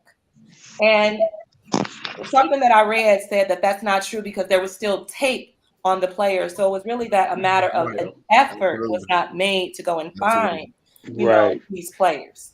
Right. In 2020, there was only one player drafted from an HBCU. And from 2000 to 2019, there were 9 separate drafts in that time period where not one single player was drafted from an HBCU. And then also last year, less than 20 undrafted free agents were signed. And currently, they said that there are only 3 prominent starters from HBCUs, prominent starters and or Pro Bowlers. That's Darius Leonard, Teron Armstead, and Javon Hargrave. Those are the only 3. Now, we have other HBCU players in the league, but they're not starters. They're not, in the spotlight, so to speak. So that's part of it. So in this year's combine, Bernard, are you switching slides on me? Yeah, I'm sorry. In this year's combine, what they did, they had 40 players that were committed to showing up to the combine, who committed to the combine. 39 showed up. I gave a breakdown of who showed up. And on these slides, what I actually put, and I don't have all the stats or the details about these athletes, and I really want to go look them up. I focused on the names, and we all can go and do a little digging and research. I focused on the names that they said were the standouts from last week's combine. Haven't had a chance to fully research them. I also focused on the players' names that are in the positions that we definitely need, in the Bears, which is we need some offensive linemen, we need some defensive backs and players. We need a wide receiver. I think we're good on running backs, but I put this person's name because they said he was a standout. But I'm happy with our running backs. Hey, but I'm gonna tell y'all, look up Marcus McClain. Mm-hmm. Hey, Marcus McClain can play in the NFL. What I will say, I did look up him just a little bit, and what I saw when I added is that he transferred from Auburn. If you look at his stats from the first 3 years, he wasn't really getting any playing time. I'm guessing based on which is why he transferred. But if you look at his senior year stats, he is one person I did look at. But then you were like, oh, they weren't using him. So he made a choice because he wanted that visibility. He was like, I got to make my own opportunity. I got to bounce up out of here. So I'm going to go somewhere where I'm going to be seen. And his senior year stats, you can't even pay attention to his first 3 years because they clearly didn't play him. Right. Mm-hmm. Right. Hey, can I segue in there? Oh, she's got more stuff. I apologize. The reason why we're kind of somewhat limited because we could sit up here and talk for about 2 weeks straight about this. But I would think it'd be apropos that I pulled something up, and I think you guys need to be exposed to this. This is very important. I'm going to name some names for you. Lynn Barney, Jackson State, Elvin Bethea, North Carolina A&T, Mel Blount, Southern University, Roosevelt Brown. Don't be stealing her thunder before she get to that point. Oh, I'm sorry. That's it. I'm sorry. I'm sorry. Never mind. Johnny Unitas. You didn't look at my full presentation when I sent it to you, did you? No, I just actually pulled it up. I can never steal Tammy's thunder. Tammy's thunder, and I'm Snow. So when I said, "Hey, proof this. Tell me what you see, what you think, and see if you would add anything," you just kind of glanced at it. It's like, "Oh no, it's great." No, I did. I looked at all of it, but it's like your mind be going when you get on these live broadcasts. It's like and I'm old, so I forget. I'm sorry. That's okay. So I know we really need offensive linemen. I really want to go look up these guys. I know we really need a left tackle. Unfortunately, only one of these guys is a left tackle. But I still want to look them up and see what's what because we do need to strengthen our offensive line. So catch these names, y'all check them out. Some of them could be great for us. They have 4 defensive linemen, 4 linebackers, 6 defensive backs. 4 were listed as standouts, 3 of whom are cornerbacks and 1 who was a safety. So I don't know if he's a free safety or a strong safety. I'm not sure. But defensive backs and offensive linemen, we definitely need. So these names I'm going to be looking up. You guys look up. If you know anything about them, share information with us. But some of these people could be potential Bears going forward because Poles was at the combine. Hey, hold on 1 minute, Tammy. Give 1 minute. And on Twitch TV, but I just want to recap our scores real quick. We have guys, the Bears winning 24-20. Plank has the Bears winning 25-23. Yeah. Tammy has the Bears winning 33-30. I have the Bears winning 38-33. Jay has the Bears losing 38-17. And Mike. Hey, look, Jay, you got me going into witness protection, Jay. I don't even see, and you know what? I take it from Will. Oh, who is Jay? Who is Jay? Yeah, you know my cousin Peebo. Yeah, hey, I don't know no Jay. I don't know no Jay. No. Why y'all keep going there? That's the funniest thing ever, man. It's I know this is such a deep topic. You know, I had to do what Public Enemy did. I know Public Enemy. Flavor. He is a friend of yours, Brother Tyler. But I had to do what Public Enemy had to do. They had to add Flavor Flav. Kind of like make it a little bit lighter, right?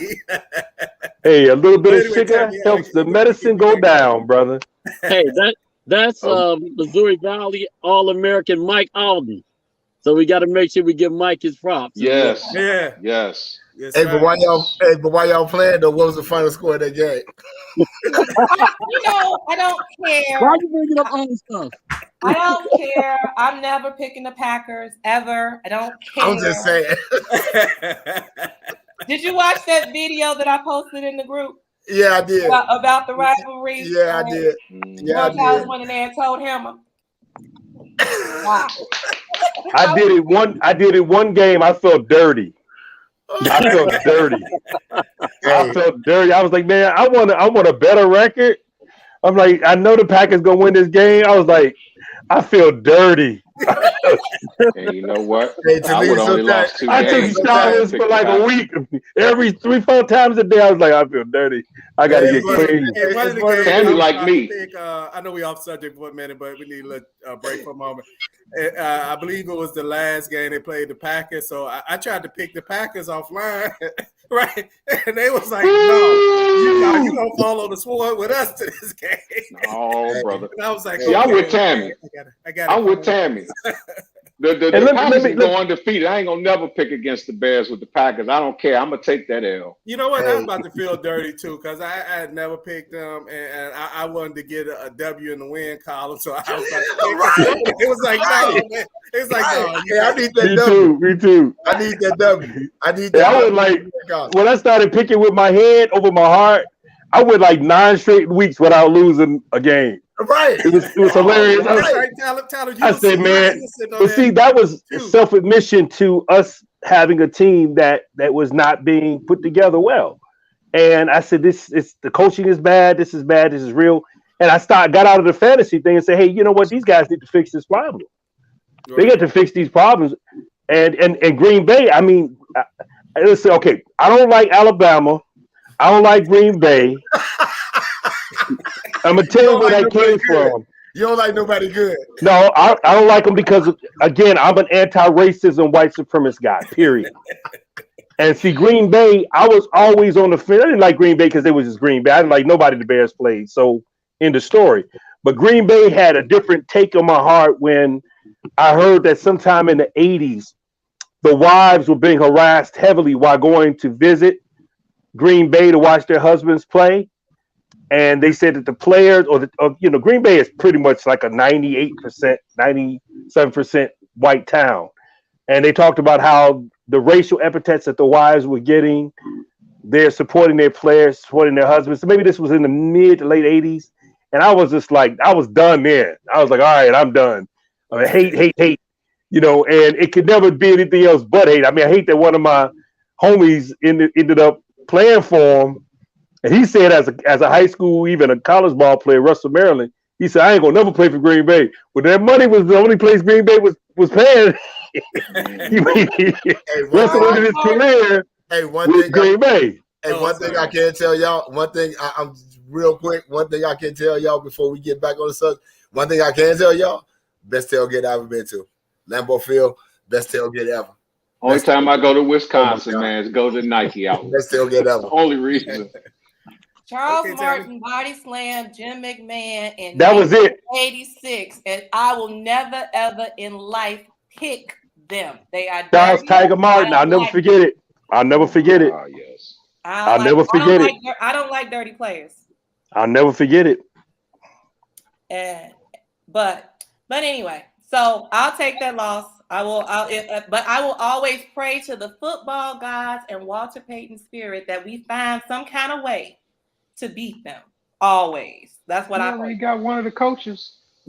So we check out the players. So this was only a list of some of the players, and trust and believe this is only a fraction of the players that are listed. Mm-hmm. They sent me about the name of 10 players and said, you can look up the other 46 that are from Alcorn. But I was like, I'm not going to have 3 slides of names. But there were a lot of people from Alcorn State. But of course, I just called out a few prominent players here.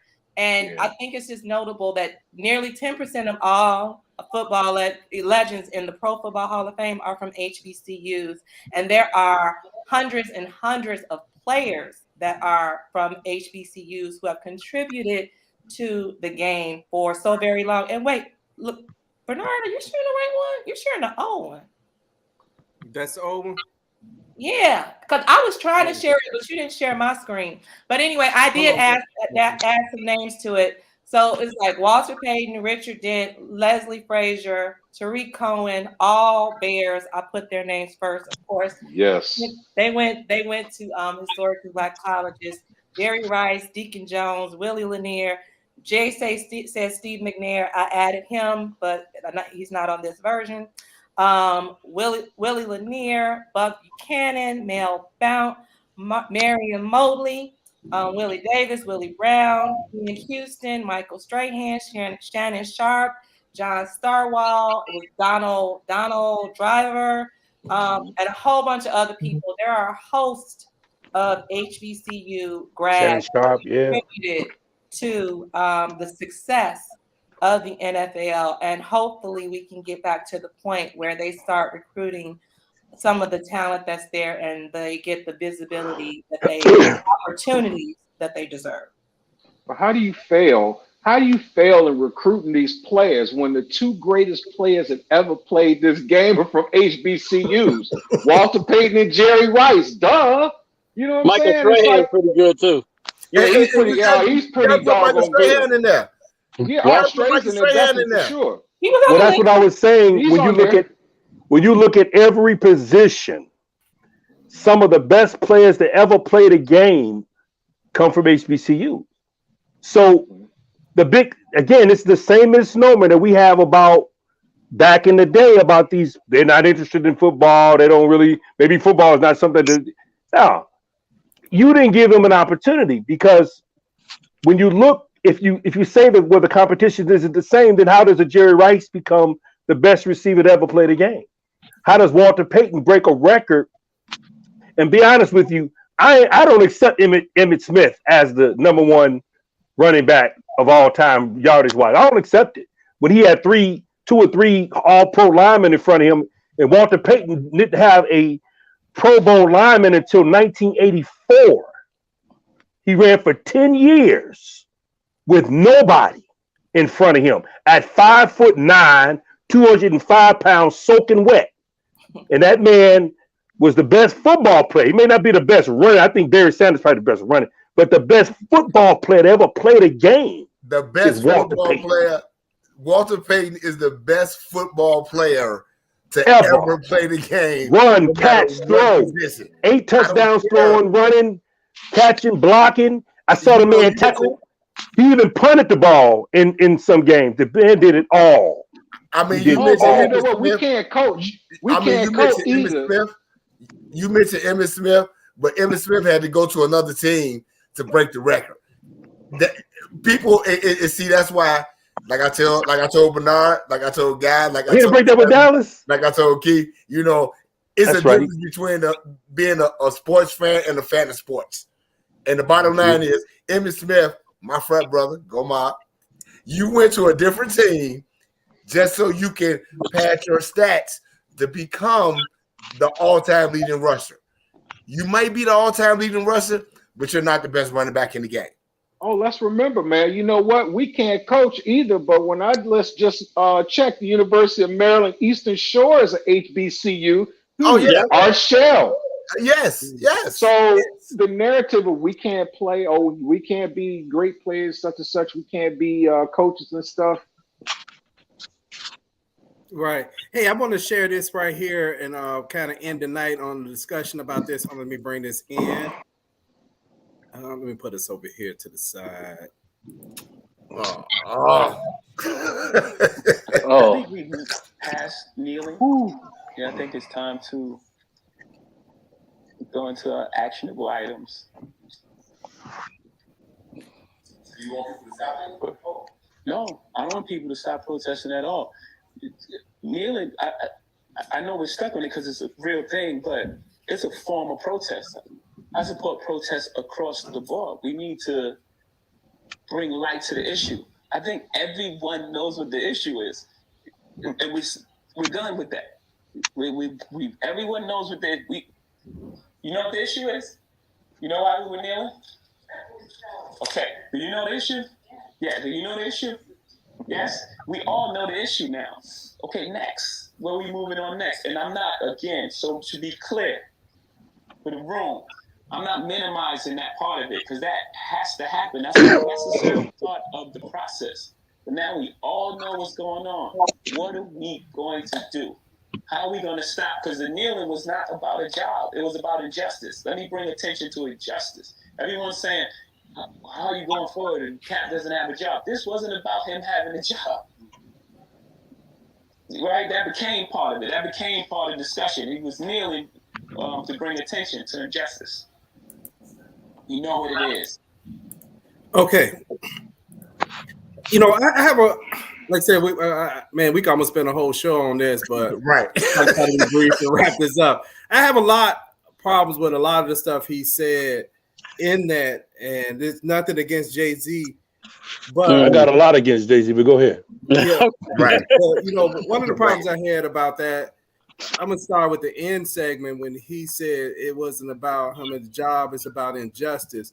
Jay-Z in that particular commentary tried to subtract. I don't know if he did it knowingly or not. He tried to subtract that when racism and unfairness is brought up, that somebody end up falling on the sword.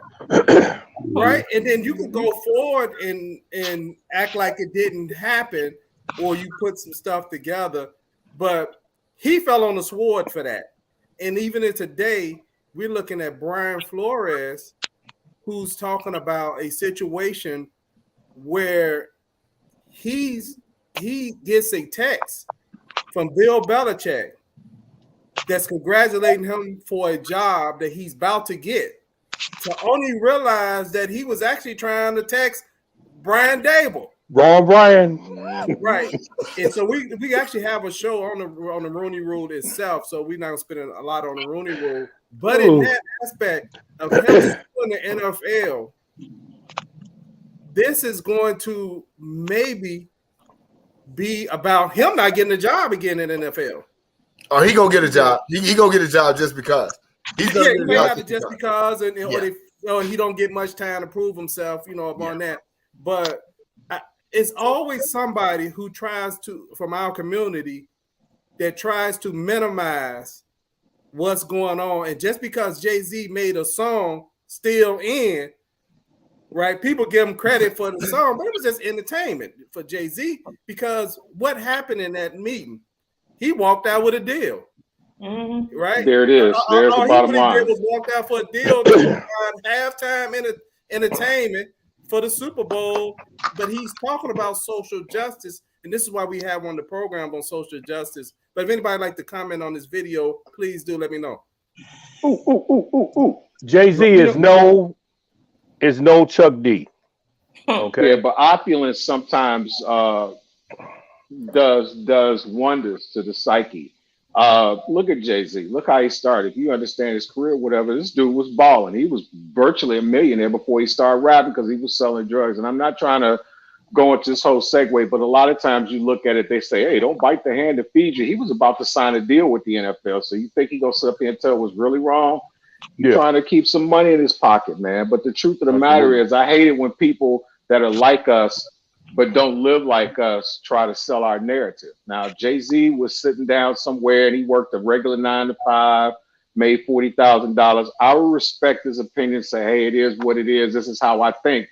But when you've attained a certain level of success and stuff like that, I think sometimes your lens is foggy because you're around all these people that are telling you how great you are from every facet and every race. You start sort of believing that you're really that, you know, but I really would rather have somebody like a Chuck D who could be a multi-millionaire, but chose not to sell himself out for the sake of his people, you know?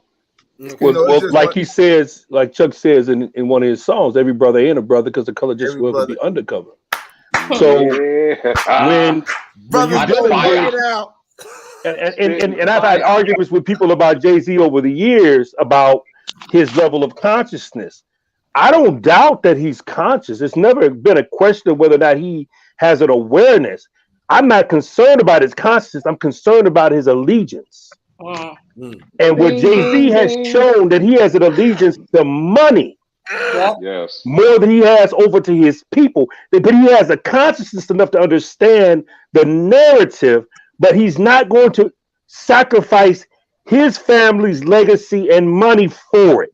That's what Chuck D, that's what a lot of these other conscious rappers did. They sacrificed money to teach our young people things that, and then they become almost obscure. You know, as well as a rapper as Chuck D is, you don't hear that conversation. Who's the greatest rapper? He like not even the conversation. You say Chuck and say, "Oh yeah." Why? Well, because the system said you are waking people up way too much, man, with your words, and we don't want them to have to go back and start to look into seeing a whole album. And He Got Game that actually exposes the NBA, that literally dismantles the NBA because of the verbiage of talking about how you're using these Negroes, these you call them Negroes, to elevate your game for money, and they're not getting the equity when it comes down to the other aspects. Most importantly, ownership. You know, I mean, if you listen to that album, you're talking about one of the most attacking albums on corporate sports you'll ever find. Okay. I just want to say, let's end this show, y'all, because I'm starting to get emotional. And all I can tell you, really, to lead, shut them down. Shut them down. Let me just say what you have, Frank. Oh, go ahead. Sorry. I'm done. I didn't have anything to say. Don't worry about it. Okay, I'm done. I'm trying to avoid let me say one thing. We as Black people, many of us, and not just the ones that are in entertainment, a lot of Black people who have gotten a certain stature in life, make a certain amount of money, have a certain level of comfortability, don't want to do anything to jeopardize their almighty dollar. Absolutely. And I have absolutely nothing against any of us being successful because I want us all to be successful. Absolutely. It was due to us and what we deserve. But what I don't want us to do is to lose that sense of community that so many of us have stepped away from with this American individualized way of living and thinking. Because as long as they allow us, as long as we allow them to let us buy into that, we are never going to come together the way that we need to, because we're going to have this division that clearly exists in our community. Every other community, Black people are the only ones who have to sit up here and constantly fight about the same things. Jay-Z said, we know the issues. We've known the issues for 400 plus years, and still nothing is being done about it. Like, so what? They knew what the issue was with the Montgomery bus boycott. They should have stopped walking. Nothing happened. Dr. King should have stopped, and Malcolm X and everybody else should have stopped going around making speeches, because we knew what the issue was. The thing is, as when Black people stop talking about issues And this is what happens. When we stop talking about issues and it comes out of the forefront, then it gets buried. Then you get a generation who don't even know or fully understand what the issues are, so that when you try to get them to understand, they don't understand, or they know segments of it and swear that they know it all, but you can't know the surface level thing, and you can't swear you know what's going on with George Floyd when you don't know what happened with Marcus Garvey or Malcolm X or Stokely Carmichael or the Black Panthers, anything. You don't know that, so you only know the tip of the iceberg when you sit up here and you talk about police brutality just from the standpoint of how you see it today. Because this goes back so much further and it's so much deeper that Black people we are the only ones who want to not talk about our history, because we're like, I know only that. Ones. Jewish people talk about the Holocaust like crazy. We don't want to offend nobody. We don't want to offend nobody. Wait, they make movies all the time, and people's like, why we got to keep making movies about we don't want to offend nobody. Go ahead, Debbie. Y'all still don't know. Y'all still don't know. So we ain't supposed to be who we are. Jewish people are saying, stop telling our story. No, they need to know the truth, not just about the surface level stories that they tell you about slavery, but the whole truth. The whole truth. And how that transcends to now. We don't want to offend nobody. Go ahead, Tammy. We don't want to offend nobody. We want to be the most politically correct people and support everybody else's struggle, and then minimize our own. Exactly. Yeah, Tammy, I agree wholeheartedly with everything you said, and this is not to just the pounce on Jay-Z, because that's just a representation of what you see people do, especially when they become disconnected. Like I like what was said was about Brother Talib, what he said. Where his allegiance is at, right? You know, we have nothing against somebody having money or we're not business decisions and things like that. But like Tammy said, the problem has always been known. And the interesting thing since that, when he made that statement, the George Floyd situation happened after he made that statement. So to just become dismissive of we beyond kneeling, I mean, I always joked about that was the most peaceful protest in the history of America by Black people or any people. One person kneeling in a stadium with 60 or 70,000 people ain't blocking no entry to a store, not stopping them from singing the national anthem. This became so offensive to people, where you got all those people in that room, a bunch of millionaires and reporters and Jay-Z, and you're so fed up with kneeling, right? I mean, think about that. Tim Tebow kneeled all the time for whatever reason he was kneeling for, right? With no big deal. Nobody said nothing, right? But it wasn't the kneeling; it was what he was kneeling for. Control. And it's about control and putting you in your place. And you make $1 million. What are you upset about? And even us, we fall victims of that too. And we'll kind of put them in the catch-22, a lot of athletes, right? We'll say, man, what are they doing for our community, et cetera, et cetera, et cetera. And then as soon as they step out and start doing stuff, they'll start getting beat up. And then we'll be like, man, he sure should have just apologized, man. He don't want to blow that check, right? So, but you know what? We'll leave them out there hanging once they step out. That's my point. They'll step out there and be out there by themselves. And then I was just thinking of something rhyming. Stepping out there and blowing their career, but somebody has to make that move. And Guy, we're gonna go to you, and then we're gonna wrap up because I know we 2 hours and 15 minutes in. All right, real quick. I was just thinking about something off the top of my head because I'm a very inventive person. I was thinking in my head. I said, sometime the Stars mascot plight in some bars. And what I mean by that is a lot of these guys that get out here talking about they consciously rapping, they rapping about Glocks, they rapping about everything else, and our message is diluted. It is important, it is imperative, and I tell you, teach your children, teach your relatives, everybody. Don't let our history get lost, because the less that we talk about our history, the more it's diluted. And if you think we are still considered 3/5 of a person right now, once our youth stop talking about our history, you're going to be a Latin name, and it's going to be called persona non grata. That's it.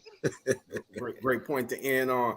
So next week at the same time, same station on YouTube, Facebook, and Twitch TV, we'll be talking about Black general managers, Black coaches, and Black referees. Mike is going to join us because he's a ref, and he's going to share with us, even on his level, how few Black referees it is.